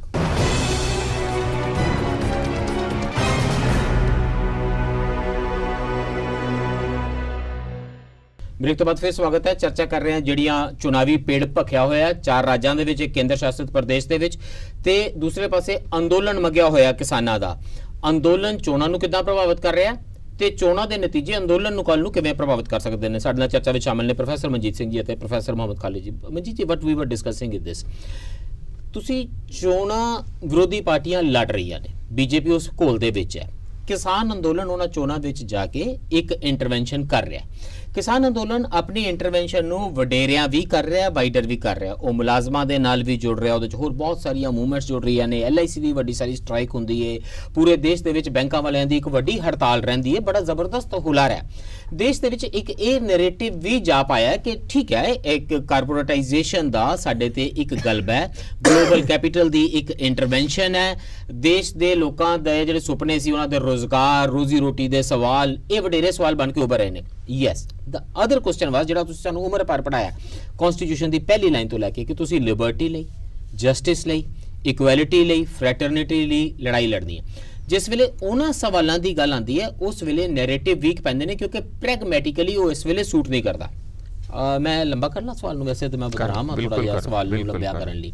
ਮੈਂ ਕਹਿ ਰਿਹਾ ਕਿ ਮੈਨੂੰ ਜਾਪਦਾ ਸੀ ਪ੍ਰੋਫੈਸਰ ਮਨਜੀਤ ਸਿੰਘ ਜੀ ਜਾਣ ਕੇ ਕਲਕੱਤੇ ਚੜ ਜਾਣਗੇ ਸਟੇਜ ਦੇ ਉੱਤੇ ਤੇ ਲੋਕਾਂ ਨੂੰ ਪੁੱਛਣਗੇ ਕਿ ਲੋਕੋ, ਦੇਸ਼ ਦੀ ਪਾਰਲੀਮੈਂਟ ਦੇਸ਼ ਦੇ ਸੰਵਿਧਾਨ ਦੇ ਖਿਲਾਫ ਫੈਸਲੇ ਕਰ ਰਹੀ ਜੇ, ਲੋਕੋ ਦੇਸ਼ ਦੀ ਸੁਪਰੀਮ ਕੋਰਟ ਦੇਸ਼ ਦੇ ਸੰਵਿਧਾਨ ਦੀਆਂ ਧੱਜੀਆਂ ਉਡਾ ਰਹੀ ਜੇ, ਲੋਕੋ ਦੇਖੋ ਜੁਡੀਸ਼ਰੀ ਦਾ ਕੀ ਹੋ ਗਿਆ, ਲੋਕੋ ਮਾਈਗ੍ਰੈਂਟ ਵਰਕਰਸ ਨਾਲ ਕੀ ਹੋ ਗਿਆ, ਸਾਡੀ ਇਕਨੋਮੀ ਨੂੰ ਛੱਡੋ, ਮੇਰੇ ਦੇਸ਼ ਦੇ ਸੁਪਨਿਆਂ ਨਾਲ ਕੀ ਹੋ ਗਿਆ, ਸਾਡੇ ਭਵਿੱਖ ਦਾ ਕੀ ਹੋ ਗਿਆ। We are not talking about this. We are saying ਇਹ ਆਰਥਿਕਤਾ ਦੇ ਕੁਝ ਮੁੱਦੇ ਨੇ ਜਿਨ੍ਹਾਂ ਤੇ ਸਾਡੇ ਇਖਤਲਾਫਾਤ ਨੇ, ਇਸ ਪਾਰਟੀ ਨੇ ਬੜੇ ਮਾੜੇ ਕਾਨੂੰਨ ਬਣਾਏ ਨੇ। ਨਹੀਂ ਇਸ ਤਰ੍ਹਾਂ ਨਹੀਂ, ਨਹੀਂ ਇਸ ਤਰ੍ਹਾਂ ਨਹੀਂ ਹੈ। ਪਹਿਲੀ ਤੇ ਗੱਲ ਆ ਕਿ ਤੁਸੀਂ ਇਹ ਦੇਖੋ ਕਿ ਆਜ਼ਾਦ ਭਾਰਤ 'ਚ ਪਹਿਲੀ ਵਾਰੀਆਂ ਕਿ ਇਲੈਕਸ਼ਨਾਂ 'ਚ ਸੰਯੁਕਤ ਕਿਸਾਨ ਮੋਰਚੇ ਦੇ ਜਿਹੜੇ ਲੀਡਰ ਆ ਉਹ ਕੱਲਾ ਇਲੈਕਸ਼ਨ ਬਾਉਂਡ ਸਟੇਟ ਵਿੱਚ ਨਹੀਂ ਜਾ ਰਹੇ। ਉਹ ਅੱਜ ਉੜੀਸਾ 'ਚ ਰਾਜੇਵਾਲ ਜੀ ਵੱਡਾ ਭਾਸ਼ਣ ਦੇ ਰਹੇ ਆ, ਮੱਧ ਪ੍ਰਦੇਸ਼ 'ਚ ਵੱਡੇ ਜਿਹੜੇ ਦੇ ਕੇ ਰਕੇਸ਼ ਟਕੈਤ ਭਾਸ਼ਣ ਦੇ ਕੇ ਆਏ ਆ, ਰਾਜਸਥਾਨ 'ਚ ਹੋ ਰਹੇ, ਸਾਰੇ ਦੇਸ਼ 'ਚ ਜਾ ਰਹੇ ਆ। ਇਹ ਇੱਕ ਲੋਕ ਧਾਰਾ ਚੱਲ ਰਹੀ ਹੈ ਇੱਕ ਲੋਕਧਾਰਾ ਦੀ ਪੋਲਿਟਿਕਸ ਬਣੂਗੀ, ਇਹ ਇਹਦੇ ਚ ਕ੍ਰਿਸਟਲਾਈਜ਼ ਹੋ ਜੂਗੀ ਆਉਣ ਵਾਲੇ ਸਮੇਂ 'ਚ। ਪਰ ਅੱਜ ਸਾਨੂੰ ਪੁੱਛਿਆ ਵੀ ਜਾ ਰਿਹਾ ਬਾਰ-ਬਾਰ ਕਿ ਕੀ ਤੁਸੀਂ ਪੰਜਾਬ ਦੀਆਂ ਚੋਣਾਂ 'ਚ ਕੁਝ ਕਰੋਗੇ, ਕਿੱਦਾਂ ਹੋਊਗਾ, ਕੀ ਨਹੀਂ ਕਰੂਗਾ। ਅੱਜ ਅਸੀਂ ਬਿਲਕੁਲ ਉਹਦੇ ਤੇ ਸਾਇਲੈਂਟ ਹਾਂ, ਸਾਨੂੰ ਕੋਈ ਉਹਦੇ 'ਚ ਲੈਣਾ ਦੇਣਾ ਨਹੀਂ। ਅੱਜ ਜਿਹੜੇ ਇਹ ਖੰਭ ਖਿਲਾਰੇ ਆ ਸਾਰੇ ਇਸ ਲੋਕਧਾਰਾ ਨੇ, ਉਹ ਸਾਰੇ ਦੇਸ਼ 'ਚ ਇੱਕ ਕਿਸਾਨਾਂ ਵੱਲੋਂ ਵੱਡਾ ਮੈਸੇਜ ਤੇ ਜਿਹਦੇ ਨਾਲ ਹੋਰ ਸਾਰੇ ਪ੍ਰੋਫੈਸਰ ਕਿਸਾਨਾਂ ਨਾਲ ਜੁੜ ਰਹੇ। ਇਹ ਨਹੀਂ ਕਿ ਪ੍ਰੋਫੈਸਰਾਂ ਨਾਲ ਕਿਸਾਨ ਜੁੜ ਰਹੇ, ਜੁੜੇ ਮਤਲਬ ਜਿਹੜੀ ਉਹਨਾਂ ਦੀ ਲੀਡਰਸ਼ਿਪ ਮੰਨ ਕੇ ਇਹ ਸਾਰਾ। ਇਸ ਲਈ ਇੱਕ ਤੇ ਇਹ ਪੋਲਿਟਿਕਸ, ਦੂਜੀ ਜਿਹੜੀ ਤੁਹਾਡੀ ਰੀਜਨਲ ਪਾਰਟੀਆਂ ਦੀ ਹੈ ਉਹ ਡਿਪਾਰਚਰ ਨਹੀਂ ਹੈ, ਉਹ ਇੱਕ ਡਿਫੈਂਸਿਵ ਪੋਲਿਟਿਕਸ, ਜਿਵੇਂ ਮੈਂ ਪਹਿਲਾਂ ਵੀ ਕਹਿਣਾ। ਉਹ ਇਹ ਹੈ ਕਿ ਪਹਿਲਾਂ ਐਸ ਨੂੰ ਜਿਹੜੀ ਏਕੀਕਰਨ ਦਾ ਦੇਸ਼ ਦੇ ਵਿੱਚ ਟੋਟਲ ਸੱਤਾ ਦਾ ਕੇਂਦਰੀਕਰਨ ਬਾਕੀ ਸਾਰਿਆਂ ਨੂੰ ਦਰਕਨਾਰ ਕਰਕੇ ਸ਼ੁਰੂ ਹੋ ਗਿਆ, ਔਰ ਉਹਦੇ ਲਈ ਜਿਹੜੀ ਖਾਸ ਕਰਕੇ ਉਹਨਾਂ ਦੀ ਪਰਨੀਸ਼ੀਅਸ ਪੋਲਿਟਿਕਸ, ਜਿਹਦੇ ਵਿੱਚ ਹਿੰਦੂ ਮੁਸਲਿਮ ਦਾ ਸਵਾਲ ਕਰਨਾ, ਘੱਟ ਗਿਣਤੀਆਂ ਦਾ ਕਰਨਾ, ਜਾਤਾਂ ਦਾ ਕਰਨਾ, ਗਊ ਲੈ ਕੇ ਆਉਣਾ, ਇਹ ਸਾਰੇ ਸਵਾਲਾਂ ਦੇ ਉੱਤੇ ਇੰਨਾ ਸਮਾਜ ਦੀ ਸਿਵਲ ਸੁਸਾਇਟੀ ਨੂੰ ਕਮਜ਼ੋਰ ਕਰ ਦੇਣਾ ਕਿ ਉਹ ਕਿਸੇ ਜੋਗੇ ਨਾ ਰਹਿ ਜਾਣ। ਇਸ ਲਈ ਉਸ ਨੂੰ ਚੈੱਕ ਕਿਵੇਂ ਕਰਨਾ, ਉਹਦੇ 'ਚ ਅਸੀਂ ਰੀਜਨਲ ਪਾਰਟੀਆਂ ਦਾ ਵੀ, ਜਾਣੀ ਅਸੀਂ ਉਹਨਾਂ ਦਾ ਨਾਂ ਨਹੀਂ ਕਿਸੇ ਨੂੰ ਲਿਆ, ਅਸੀਂ ਉਹਨਾਂ ਨੂੰ ਕਿਹਾ ਕਿ ਤੁਹਾਡੀ ਰੀਜਨਲ ਪਾਰਟੀ ਹੋਵੇ ਜਾਂ ਕੋਈ ਵੀ ਹੋਰ ABC ਕਾਲਾ ਚੋਰ ਹੋਵੇ, ਉਹਨੂੰ ਜਿਤਾਉਣਾ ਚਾਹੀਦਾ। ਮੇਰਾ ਤਾਂ ਇੰਨਾ ਹੀ ਕਹਿਣਾ ਹੈ ਕਿ ਤੁਸੀਂ ਇਹ 2 ਸਟੈਪ, ਤੁਸੀਂ ਇਹ ਕਹਿ ਲਓ ਕਿ 2 ਸਟੈਪ ਇਹ ਸਾਰੀ ਸਟ੍ਰੈਟਜੀ ਹੈ। ਇੱਕ ਹੈ ਕਿ ਅਲਟੀਮੇਟ ਤੁਹਾਡਾ ਡ੍ਰੀਮ ਨੈਰੇਟਿਵ ਕੀ ਹੁੰਦਾ? ਦੇਖੋ ਇਦਾਂ ਹੈਗਾ, ਰੀਅਲ ਡ੍ਰੀਮ ਨੈਰੇਟਿਵ ਕੀ ਹੁੰਦਾ? ਇਹ ਜਿਹੜੀ ਹੈਗੀ ਹੈ, ਇਹ ਪੋਲੀਟੀਕਲੀ ਕੋਈ ਵਾਈਜ਼ ਸਟੈਪ ਨਹੀਂ ਹੈ ਕਿ ਤੁਸੀਂ ਇਹ ਕਹੋ ਕਿ ਇਹਨੂੰ ਨਾ ਵੋਟ ਪਾਓ, ਬਾਕੀ ਕਿਹਨੂੰ ਮਰਜ਼ੀ ਪਾ ਦਿਓ। ਇਟ ਮੀਨਸ ਕਿ you are not giving a message. ਇਹਦਾ ਮਤਲਬ ਤੁਸੀਂ ਮੈਸੇਜ ਨਹੀਂ ਦੇ ਰਹੇ ਹੋ। ਮੈਂ ਜਿਹੜੀ ਗੱਲ ਕਹਿ ਰਿਹਾ ਕਿ ਜਿਸ ਵੇਲੇ ਤੁਸੀਂ ਕਹਿ ਰਹੇ ਹੋ ਵੀ ਇਹਨੂੰ ਵੋਟ ਨਾ ਪਾਓ, ਕਿਉਂ ਨਾ ਪਾਓ, ਉਹਦਾ ਇੱਕ ਕਾਊਂਟਰ ਨੈਰੇਟਿਵ ਜਿਹੜਾ ਹੈਗਾ ਉਹ ਵੋਟਰ ਦੇ ਸਾਹਮਣੇ ਰੱਖਣਾ ਪਏਗਾ। Maybe it is a strategy, ਇਹ ਵੀ ਤਾਂ ਇੱਕ ਸਟ੍ਰੈਟਜੀ ਹੈ। ਜੇ ਮੈਂ ਤੁਹਾਨੂੰ ਕਹਿੰਦਾ ਫਲਾਣੇ ਨੂੰ ਵੋਟ ਨਾ ਪਾਓ, ਮੈਂ ਚਾਹਨਾ ਕਿ ਜਗ੍ਹਾ ਜਗ੍ਹਾ ਗੱਲਾਂ ਹੋਣ ਕਿ ਇਹਨੂੰ ਵੋਟ ਕਿਉਂ ਨਹੀਂ ਪਾਣੀ। ਮੈਂ ਤੁਹਾਨੂੰ ਦੱਸਦਾ ਜੀ ਕਿ ਮੁਸਲਿਮਸ ਨੇ ਇਹੀ ਗੱਲ ਕੀਤੀ ਇੱਕ ਕੁਝ ਇਲੈਕਸ਼ਨਾਂ ਦੇ ਵਿੱਚ। ਉਹ ਕਹਿੰਦੇ ਜੀ ਅਸੀਂ ਬੀਜੇਪੀ ਨੂੰ ਵੋਟ ਪਾਉਣੀ, ਬਾਕੀ ਕਿਹਨੂੰ ਮਰਜ਼ੀ ਪਾ ਦਿਓ, ਸਟ੍ਰੈਟੇਜਿਕ ਵੋਟਿੰਗ ਇਹਨੂੰ ਆਪਾਂ ਕਹਿੰਦੇ ਆ। ਕੀ ਹੋਇਆ? ਮੁਸਲਮਾਨ ਜਿਹੜਾ ਹੈਗਾ ਉਹ ਬਿਲਕੁਲ ਹਾਸ਼ੀਏ ਤੇ ਚੱਲਿਆ ਪੋਲੀਟੀਕਲ ਸਪੈਕਟਰਮ ਦੇ ਉੱਪਰ, ਆਪਾਂ ਦੇਖ ਰਹੇ ਹਾਂ। ਉਹਨਾਂ ਨੇ ਕਿਹਾ ਵੀ ਠੀਕ ਹੈ, ਤੁਸੀਂ ਇਦਾਂ ਕਰਦੇ ਹੋ ਨਾ, ਅਸੀਂ ਤੁਹਾਡੀ ਵੋਟ ਨੂੰ ਬਿਲਕੁਲ ਹੀ ਨੀਲ ਕਰਕੇ ਚੱਲ ਰਹੇ ਹਾਂ ਅੱਗੇ। ਇਹ ਹੋਇਆ ਪਿਛਲੇ 2 ਇਲੈਕਸ਼ਨਾਂ ਦੇ ਵਿੱਚ, ਆਪਾਂ ਨੇ ਦੇਖਿਆ। ਇਸੇ ਤਰੀਕੇ ਦੇ ਨਾਲ ਜਿਸ ਵੇਲੇ ਤੁਸੀਂ, ਇਹ ਜ਼ਰੂਰ ਹੈ ਕਿ ਜੋ ਕੁਝ ਵੀ ਇਸ ਵੇਲੇ ਹੋ ਰਿਹਾ, ਚਾਹੇ ਕਿਸਾਨ ਅੰਦੋਲਨ ਹੈ, ਚਾਹੇ ਜਿੰਨੀਆਂ ਵੀ ਸਟ੍ਰਾਈਕਸ ਹੈ, ਸਾਰਾ ਕੁਝ ਹੈ, ਉਹਦੇ ਵਿੱਚ ਇੱਕ ਨਵਾਂ ਨੈਰੇਟਿਵ ਤਾਂ ਉੱਭ ਰਿਹਾ। ਉਹ ਕੀ ਹੈ ਕਿ ਪਿਛਲੇ ਇਲੈਕਸ਼ਨਾਂ ਦੇ ਵਿੱਚ ਜਿਹੜੀ ਡਿਵਿਸਿਵ ਪੋਲਿਟਿਕਸ ਜਿਹੜੀ ਸੀਗੀ, ਹਿੰਦੂ ਮੁਸਲਿਮ ਪੋਲਿਟਿਕਸ, ਰਿਲੀਜਨ ਦੀ ਪੋਲਿਟਿਕਸ, ਵੀ ਇਹੀ ਪੋਲਿਟਿਕਸ ਨਹੀਂ ਹੈ, ਬਲਕਿ ਪੋਲਿਟਿਕਸ ਤਾਂ ਹੈ। ਹੋਰ ਜਿਹੜਾ ਨੈਰੇਟਿਵ ਉੱਭਰ ਕੇ ਅਗਰ ਸਾਹਮਣੇ ਆਉਂਦਾ ਹੈ ਤਾਂ ਉਹ ਦੇਸ਼ ਵਾਸਤੇ ਔਰ ਸੰਵਿਧਾਨ ਨੂੰ ਬਚਾਉਣ ਵਾਸਤੇ ਬਹੁਤ ਅੱਛਾ ਹੋਏਗਾ। ਲੇਕਿਨ ਇਹ ਆਉਣ ਵਾਲੇ ਦਿਨਾਂ 'ਚ ਪਤਾ ਚੱਲੇਗਾ ਕਿ electorate they have another problem. ਉਹਨਾਂ ਦੀ ਪ੍ਰੋਬਲਮ ਇਹ ਹੈ ਕਿ ਜਿਹੜਾ ਨੈਰੇਟਿਵ ਉਹ ਸਿੰਘੂ ਬਾਰਡਰ ਗਾਜ਼ੀਪੁਰ ਦੀ ਸਟੇਜ ਦੇ ਉੱਤੇ ਕ੍ਰੀਏਟ ਕਰ ਦਿੰਦੇ ਨੇ, ਉਹਨੂੰ ਆਪੋਜੀਸ਼ਨ ਪੋਲੀਟੀਕਲ ਪਾਰਟੀਆਂ ਦੇ ਉੱਤੇ ਕਿਵੇਂ ਫੋਰਸ ਕੀਤਾ ਜਾਵੇ, ਉਹਨਾਂ ਨੂੰ ਕਿਵੇਂ ਪੁਸ਼ ਕੀਤਾ ਜਾਵੇ ਕਿ ਉਹ ਉਸ ਨੈਰੇਟਿਵ ਨੂੰ ਪਿਕਅਪ ਕਰਨ ਤੇ ਲੜਾਈ ਸੋਸ਼ਲ ਜਸਟਿਸ ਦੀ, ਇਕੁਇਟੀ ਦੀ ਲੜਾਈ ਬਣਾਉਣ। ਉਹ ਮਮਤਾ ਬੈਨਰਜੀ ਮੰਦਰਾਂ ਜਾ ਕੇ ਤੇ ਰਾਹੁਲ ਗਾਂਧੀ ਜਨੇਊ ਪਾ ਕੇ ਤੇ ਸਟਾਲਿਨ ਮੰਦਰਾਂ ਦੀਆਂ ਗੱਲਾਂ ਕਰਕੇ ਇਲੈਕਸ਼ਨਾਂ ਨਾ ਜਿੱਤੇ। ਲੇਕਿਨ ਇਹਦਾ ਮਤਲਬ ਇਹ ਨਹੀਂ ਹੈ ਕਿ ਤੁਸੀਂ ਇੱਕ ਪਾਸੇ ਤਾਂ ਕਹੀ ਚੱਲੋ ਕਿ ਨਾਨ ਪੋਲੀਟੀਕਲ ਅੰਦੋਲਨ ਹੈ, ਦੂਸਰੇ ਪਾਸੇ ਤੁਸੀਂ ਪੋਲੀਟੀਸ਼ੀਅਨ ਦਾ ਸਹਾਰਾ ਵੀ ਲੈ ਰਹੇ ਹੋ, ਤੀਸਰੇ ਪਾਸੇ ਤੁਸੀਂ ਪੋਲਿਟਿਕਸ ਨੂੰ ਦੂਰ ਵੀ ਰੱਖ ਰਹੇ ਹੋ। ਇਹ ਚੀਜ਼ ਨਹੀਂ, ਜਾਂ ਤਾਂ ਤੁਸੀਂ ਆ ਜਾਓ ਇਕੱਠੇ ਕਿ ਲੈ ਵੀ ਸਾਡਾ ਤਾਂ ਇਕੱਠਾ ਹੋ ਜਾਏਗਾ। 2 ਮਈ ਨੂੰ ਆ ਜਾਣਗੇ ਇਲੈਕਸ਼ਨਾਂ ਦੇ ਰਿਜ਼ਲਟ, ਤੇ ਉਸ ਤੋਂ ਬਾਅਦ ਅੰਦੋਲਨ ਦੀ ਪੋਲੀਟਿਸਾਈਜੇਸ਼ਨ ਦਾ ਕੀ ਬਣੇਗਾ? ਜਿਸ ਵੇਲੇ ਤੁਸੀਂ ਇੰਨੇ ਵੱਡੇ ਜਨਤਾ ਦੇ ਸਮੂਹ ਦਾ ਰਾਜਨੀਤੀਕਰਨ ਕੀਤਾ। ਉਮਰ ਪਰ ਲੜਾਈ ਬੁੱਧੀਜੀਵੀ ਦੀ ਕੀ ਹੁੰਦੀ ਹੈ ਕਿ ਜਨਤਾ ਦਾ ਰਾਜਨੀਤੀਕਰਨ ਕੀਤਾ ਜਾਵੇ, ਉਹ ਪੋਲੀਟੀਕਲੀ ਅਵੇਅਰ ਸਿਟੀਜ਼ਨਰੀ ਹੋ ਜਾਵੇ, ਨਾਗਰਿਕ ਬਣ ਜਾਵੇ, ਪ੍ਰਜਾ ਜਿਹੜੀ ਹੈ ਖਲਕਤ ਨਾਗਰਿਕ ਹੋ ਜਾਵੇ।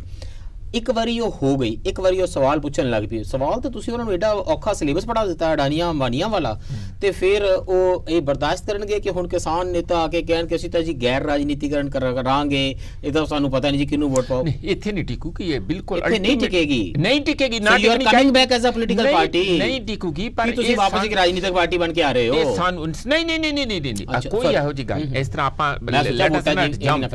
ਜੰਪ ਨਹੀਂ ਕਰਨਾ। ਕਾਲਾ ਬੜਾ ਜੇ ਪੰਜਾਬ ਵੀ ਇਹ ਸਾਰਾ ਰੀਜਨ ਕਾਲ ਜੰਪ ਕਰਨ। ਮੇਰਾ ਜਿਹੜੀ ਇਹ ਸਾਡੇ ਖਾਲਿਦ ਜੀ ਬਾਰ-ਬਾਰ ਕਹਿ ਰਿਹਾ ਕਿ ਤੁਹਾਨੂੰ ਨਾਮ ਵੀ ਲੈਣਾ ਚਾਹੀਦਾ ਵੀ ਅਸੀਂ ਦੂਸਰਿਆਂ ਦੀਆਂ ਜਿਹੜੀਆਂ ਜਿੰਨੇ ਕਰਮ ਕੀਤੇ ਉਹਦਾ ਜ਼ਿੰਮੇਵਾਰੀ ਕਿਉਂ ਲਈਏ ਜੀ? ਜੇ ਅਸੀਂ ਕਵਾਂਗੇ ਇਹਨੂੰ A ਨੂੰ ਪਾਓ, B ਨੂੰ ਪਾਓ, C ਨੂੰ ਪਾਓ, ਕਿਸੇ ਨੂੰ ਵੀ ਵੋਟਾਂ ਪਾਓ, ਅਸੀਂ ਉਹਦੇ ਭਾਗੀਦਾਰ ਨਹੀਂ ਬਣਨਾ ਚਾਹੁੰਦੇ। ਅਸੀਂ ਕਿਸਾਨਾਂ ਦੀ ਜਿਹੜੇ ਬੇਗਮਪੁਰਾ ਸ਼ਹਿਰ ਜੋ ਟਿਕਰੀ ਸਿੰਘੂ ਬਾਰਡਰ ਤੇ ਵਸਿਆ ਹੋਇਆ, ਔਰ ਜਿਹੜੀ ਕਿਸਾਨ ਯੂਨੀਵਰਸਿਟੀ ਉੱਥੇ ਲਗਾਤਾਰ ਲੋਕਾਂ ਨੂੰ ਇੱਕ ਸਿੱਖਿਆ ਦੇ ਰਹੀ ਹੈ, ਅਸੀਂ ਤਾਂ ਉਹਦਾ ਪ੍ਰਚਾਰ ਕਰਨ ਗਏ ਹਾਂ। ਆ ਕਿ ਸਾਡਾ ਸਟੈਂਡ ਆ ਸਰ ਉਹ ਇਹ ਕਹਿ ਰਹੇ ਦੇਸ਼ ਨੇ ਦੇ ਉਹ ਇਹ ਕਹਿ ਰਹੇ ਨੇ ਕਿ ਜਿਹੜਾ ਪ੍ਰਚਾਰ ਦੀ ਤੁਸੀਂ ਗੱਲ ਕਰ ਰਹੇ ਹੋ ਇਹ ਉਹਨਾਂ ਸਟੇਜਾਂ ਦੇ ਉੱਤੇ ਪ੍ਰਚਾਰ ਨਹੀਂ ਹੋ ਰਿਹਾ ਪੰਜਾਬ ਇਹਨਾਂ ਦੇ ਮੇਨ ਨੈਰੇਟਿਵ ਚ ਲੈ ਕੇ ਆਓ ਨਾ, ਮੇਨ ਨੈਰੇਟਿਵ ਚ ਨਹੀਂ ਆ ਰਿਹਾ, ਉਹ ਮੇਨ ਨੈਰੇਟਿਵ ਚ ਨਹੀਂ, ਜਨ ਅੰਦੋਲਨ ਦਾ ਨੈਰੇਟਿਵ ਪੈਰਲਲ ਚੱਲ ਰਿਹਾ। ਦੇਖੋ ਇਹਦੇ ਵਿੱਚ ਪਤਾ ਕੀ ਡੁਪਲੀਸਿਟੀ, ਨਹੀਂ ਉਹਦਾ ਕਿਉਂ ਨਹੀਂ ਆ ਰਿਹਾ ਡੁਪਲੀਸਿਟੀ, ਨਹੀਂ ਉਹਦਾ ਕਿਉਂ ਨਹੀਂ ਆ ਰਿਹਾ? ਜਿਹੜੀਆਂ ਇੱਥੋਂ ਜਿਹੜਾ ਸ਼ੁਰੂ ਹੋਇਆ ਨਾ, MSP ਮਿਲਦੀ ਕਿੱਥੇ ਸੀ? ਉੱਥੇ ਤੇ MSP ਮਿਲਦੀ ਨਹੀਂ, ਉੱਥੇ ਕੋਈ ਮੰਡੀ ਹੈ ਹੀ ਨਹੀਂ, ਜਗ੍ਹਾ ਨਹੀਂ ਹੈਗੀ। ਇਸ ਲਈ ਤੁਹਾਡੀ ਇਹ ਜਿਹੜੀ ਤੁਹਾਡੀ ਲੈਂਗੁਏਜ ਆ ਕਿ ਸਾਡੀ MSP ਹੋਵੇ, ਤਿੰਨੇ ਕਾਲੇ ਕਾਨੂੰਨ, ਉੱਥੇ ਉਹ ਕਦੀ ਉਹਨਾਂ ਤੇ ਮੂਵਮੈਂਟ ਹੀ ਨਹੀਂ ਹੈ, ਨਾ ਉਹਨਾਂ ਲਈ ਉਹ ਕੋਈ ਕੈਚਮੈਂਟ ਏਰੀਆ ਹੈਗਾ। ਹਾਂ ਇਹ ਉਸੇ ਚੀਜ਼ ਨੂੰ ਐਕਸੈਪਟ ਕਰ ਰਹੇ ਹਨ ਜਿਹੜੀ ਕਿ ਮੈंने ਕਹੀ ਹੈ, ਜਿਹੜੀ ਨਾ ਪਰ ਜਦੋਂ ਅਸੀਂ ਉੱਥੇ ਗਏ ਹਾਂ, ਉੱਥੇ ਤੁਹਾਡੇ ਲੋਕਲ ਹਨਨ ਮੁੱਲਾ ਅਵਿਕ ਸਾਹਾ, ਉਹ ਲੋਕਲ ਬੰਦੇ ਆ ਉੱਥੇ, ਉਹ ਕਿਸਾਨਾਂ 'ਚ ਵੀ ਕੰਮ ਕਰਦੇ, ਉਹਨਾਂ ਦੇ ਲੋਕ ਆਏ ਵੀ ਹੈਗੇ, ਪਰ ਹਨਨ ਮੁੱਲਾ ਇਜ਼ ਐਨ 8-time MP। ਬਿਲਕੁਲ ਨਹੀਂ ਉਹ ਦੇਖੋ ਉਹ ਤੇ ਸਾਰੇ ਹੈ ਹੀ ਆ, ਕੋਈ ਵੀ ਇਸ ਤਰ੍ਹਾਂ ਦੇ ਪੋਲਿਟਿਕਸ ਤੋਂ ਬਗੈਰ ਨਹੀਂ ਹੈ। ਕਿੰਨਾ ਵੱਡਾ ਜਨ ਅੰਦੋਲਨ ਦਾ ਕ੍ਰਿਟੀਕਲ ਮਾਸ ਹੋ ਜਾਵੇ ਕਿ ਅੰਦੋਲਨ ਤੇ ਜਨ ਜਿਹੜੀਆਂ ਮੂਵਮੈਂਟਸ ਨੇ, ਪੀਪਲਸ ਮੂਵਮੈਂਟ ਹੈ, ਇਹ ਆਪਣੀ ਆਈਡੀਓਲੋਜੀਕਲ ਪਿਓਰਿਟੀ ਲੈ ਕੇ ਖੜੇ ਕਿ ਅਸੀਂ ਖੜੇ ਹਾਂ ਇਸ ਹਿੰਦੁਸਤਾਨ ਦੇ ਤਸੱਵਰ ਲਈ। ਇਹ ਨੇਸ਼ਨ ਆਫ ਨੇਸ਼ਨਸ ਹੈ, ਇਹ ਮਲਟੀਕਲਚਰਲ ਨੇਸ਼ਨ ਹੈ, ਇਹ ਸਿੰਗਲ ਕਲਚਰਲ ਨੇਸ਼ਨ ਨਹੀਂ ਹੈ। ਅਸੀਂ ਬਹੁਤ ਜ਼ੁਬਾਨਾਂ ਵਾਲਾ ਦੇਸ਼ ਹਾਂ, ਬਹੁਤ ਧਰਮਾਂ ਵਾਲਾ ਦੇਸ਼ ਹਾਂ। ਇਹ ਹਿੰਦੂ ਰਾਸ਼ਟਰ ਨਹੀਂ ਹੋ ਸਕਦਾ, ਇਹ ਸਿੱਖ ਰਾਸ਼ਟਰ ਨਹੀਂ ਹੋ ਸਕਦਾ, ਇਹ ਮੁਸਲਮਾਨ ਰਾਸ਼ਟਰ ਨਹੀਂ ਬਣ ਸਕਦਾ, ਅਸੀਂ ਕਦੀ ਬਣਨਾ ਹੀ ਨਹੀਂ ਹੈ। ਤੇ ਇਹਦੇ ਉੱਤੇ ਅਸੀਂ ਇਲੈਕਸ਼ਨ ਲੜਾਂਗੇ ਤੇ ਲੋਕੋ ਤੁਸੀਂ ਫੋਰਸ ਕਰੋ ਇਸ ਏਜੰਡੇ ਨੂੰ ਤੇ ਇਹਦੇ ਉੱਤੇ ਵੋਟਾਂ ਪਾਓ। SP ਸਿੰਘ ਇਹ ਲੜ ਰਹੇ ਆ, ਪਰ ਜੇ ਤੁਸੀਂ ਕਹੋ ਕਿ ਅੱਜ ਕੋਈ ਪੋਲੀਟੀਕਲ ਪਾਰਟੀ ਬਣ ਕੇ ਤੇ ਸਿੱਧਾ ਅਸੀਂ ਕੋਈ 100 ਦੀ ਸਪੀਡ ਚੱਲਾਂਗੇ, ਮੇਰਾ ਖਿਆਲ it will be counterproductive. Let people join, more and more people ਜਿਹੜੇ ਸਾਡੇ ਨਾਲ ਜੁਆਇਨ ਕਰਨ ਇਸ ਵੱਡਾ ਜਿਹੜੀ ਕਾਰਮਾ ਚੱਲਿਆ, ਔਰ ਉਹਦੇ ਚ ਰੋਜ਼ ਲੋਕ ਨਵੇਂ ਸ਼ਾਮਲ ਹੋ ਰਹੇ ਆ, ਤੇ ਉਹ ਅਲਟੀਮੇਟਲੀ ਜਿਹੜਾ ਅਲਟੀਮੇਟ ਕੁਐਸਚਨ ਹੈ ਉੱਥੇ ਉਹ ਆਉਣਗੇ, ਪਰ ਉਹਨਾਂ ਨੂੰ ਆਪਣੇ ਪ੍ਰੋਸੈਸ ਵਿੱਚੋਂ ਦੀ ਉੱਥੇ ਤੱਕ ਪਹੁੰਚਣ ਦਿਓ। ਨਹੀਂ ਮੈਂ ਕਹਿਣਾ ਕਿ ਇੱਕ ਪਾਸੇ ਬਿਲਕੁਲ ਕਨਫਿਊਜ਼ਡ ਜਿਹੜਾ ਹੈਗਾ ਆਪੋਜੀਸ਼ਨ ਔਰ ਇੱਕ ਕਨਫਿਊਜ਼ਡ ਨੈਰੇਟਿਵ ਹੈ, ਦੂਸਰੇ ਪਾਸੇ ਇੱਕ ਸਟੈਡਫਾਸਟ ਤੇ ਕਲੀਅਰ ਨੈਰੇਟਿਵ ਹੈ। ਅਗਰ ਉਹ ਕਨਫਿਊਜ਼ਡ ਨੈਰੇਟਿਵ ਜਿਹੜਾ ਹੈਗਾ ਉਹਦੇ ਵਿੱਚੋਂ ਤੁਸੀਂ ਨਿਕਲ ਕੇ ਉਹ ਜਿਹੜਾ ਬੇਸਿਕ ਹੈ ਤੁਹਾਡਾ, ਜਿਹੜੀ ਸੈਕੂਲਰਿਜ਼ਮ ਹੈ, ਡੈਮੋਕ੍ਰੇਸੀ ਹੈ, ਲਿਬਰਟੀ, ਇਕੁਐਲਿਟੀ ਰਾਈਟ ਹੈ, ਹਿਊਮਨ ਰਾਈਟਸ ਹੈ, ਇਹ ਸਾਰੀਆਂ ਚੀਜ਼ਾਂ ਨੂੰ ਪੜ੍ਹ ਕੇ ਵੀ ਸਾਡਾ ਹੈ, ਤੁਸੀਂ ਵੋਟਾਂ ਪਾਓ ਚਾਹੇ ਨਾ ਪਾਓ, ਅਸੀਂ 4 ਇਲੈਕਸ਼ਨ ਹਾਰਨ ਵਾਸਤੇ ਤਿਆਰ ਹਾਂ, ਲੇਕਿਨ ਇਹ ਸਾਡੀ ਆਈਡੀਓਲੋਜੀ, ਇਹ ਸਾਡੀ ਕਮਿਟਮੈਂਟ ਹੈ। ਅਗਰ ਤੁਸੀਂ ਉਹ ਨਹੀਂ ਕਰਦੇ, ਉਹ ਜਿਹੜਾ ਹੈਗਾ ਜਿਹੜਾ ਇੱਕ ਡੋਮੀਨੈਂਟ ਨੈਰੇਟਿਵ ਹੈ, ਜਿਹੜਾ ਕਿ ਪਿਛਲੇ 70 ਸਾਲ ਚ ਅਗਲੇ ਨੇ ਬਣਾਇਆ, ਉਹ ਅੱਗੇ ਵਧਦਾ ਜਾਏਗਾ। ਤੁਹਾਡੇ ਕਨਫਿਊਜ਼ ਨੈਰੇਟਿਵ ਦੇ ਵਿੱਚੋਂ ਉੱਥੇ ਸਟਾਲਿਨ ਜਿੱਤ ਜਾਂਦਾ, ਉੱਥੇ ਮਮਤਾ ਜਿੱਤ ਜਾਂਦੀ ਹੈ, ਕੇਰਲਾ ਦੇ ਵਿੱਚ ਕਾਮਰੇਡ ਆਪਣੀ ਸਰਕਾਰ ਦੁਆਰਾ ਬਣਾ ਲੈਂਦੇ ਨੇ, ਫਿਰ ਮੈਸੇਜ ਕੀ ਜਾਏਗਾ? ਫਿਰ ਉਹ ਕਹਿਣਗੇ ਕਿ ਅਸੀਂ ਉਹਨਾਂ ਦੀ ਟਰਫ ਵਿੱਚ ਜਾ ਕੇ ਹਰਾ ਦਿੱਤਾ। ਮੈਂ ਤੁਹਾਨੂੰ ਦੱਸਦਾ ਕਿ ਰੀਜਨਲ ਜਿਹੜੀਆਂ ਰੀਜਨਲ ਪੋਲੀਟੀਕਲ ਪਾਰਟੀਆਂ ਹੈ ਜਾਂ ਰੀਜਨਲ ਜਿਹੜੇ ਲੀਡਰ ਹੈ, ਉਹ ਆਪਣੀ ਰੀਜਨਲ ਟਰਫ ਨੂੰ, ਆਪਣੀ ਰੀਜਨਲ ਲੈਂਗੁਏਜ, ਆਪਣਾ ਰੀਜਨਲ ਕਲਚਰ, ਇਸ ਚੀਜ਼ ਨੂੰ ਬਚਾਉਣ ਦੇ ਵਿੱਚ ਚੱਕਰ ਦੇ ਵਿੱਚ ਹੈ। ਉਹ ਸੈਕੂਲਰਿਜ਼ਮ ਜਿਹੜੇ ਸੀਗੇ ਜਾਂ ਹੋਰ ਜਿਹੜਾ ਵੱਡਾ ਨੈਰੇਟਿਵ ਹੈ, ਉਹਨਾਂ ਵਾਸਤੇ ਸੈਕੰਡਰੀ ਹੈ, ਪ੍ਰਾਇਮਰੀ ਉਹਨਾਂ ਦੇ ਰੀਜਨਲ ਕਮਿਟਮੈਂਟਸ ਹੈ। ਦੇਖੋ ਗੱਲ ਬੜੀ ਸਾਫ਼ ਹੈ, ਦੋ ਕਿਸਮ ਦੀ ਪੋਲਿਟਿਕਸ ਹੈ, ਇੱਕ ਹੈ ਸੱਤਾਜੀਵੀ ਜਿਹ 'ਚ ਮੋਦੀ ਜੀ ਸੁਪਰੀਮੋ ਹੈਗੇ ਆ, ਬਾਕੀ ਰੀਜਨਲ ਪਾਰਟੀਆਂ ਛੋਟੇ ਜੂਨੀਅਰ ਪਾਰਟਨਰ ਆ, ਸਾਰੇ ਸੱਤਾਜੀਵੀ ਆ, ਉਹ ਸਾਰਾ ਕੁਝ ਅਲੱਗ-ਅਲੱਗ ਤਰੀਕੇ ਨਾਲ ਸੱਤਾ ਚ ਆਉਣ ਲਈ ਕਰਦੇ ਆ।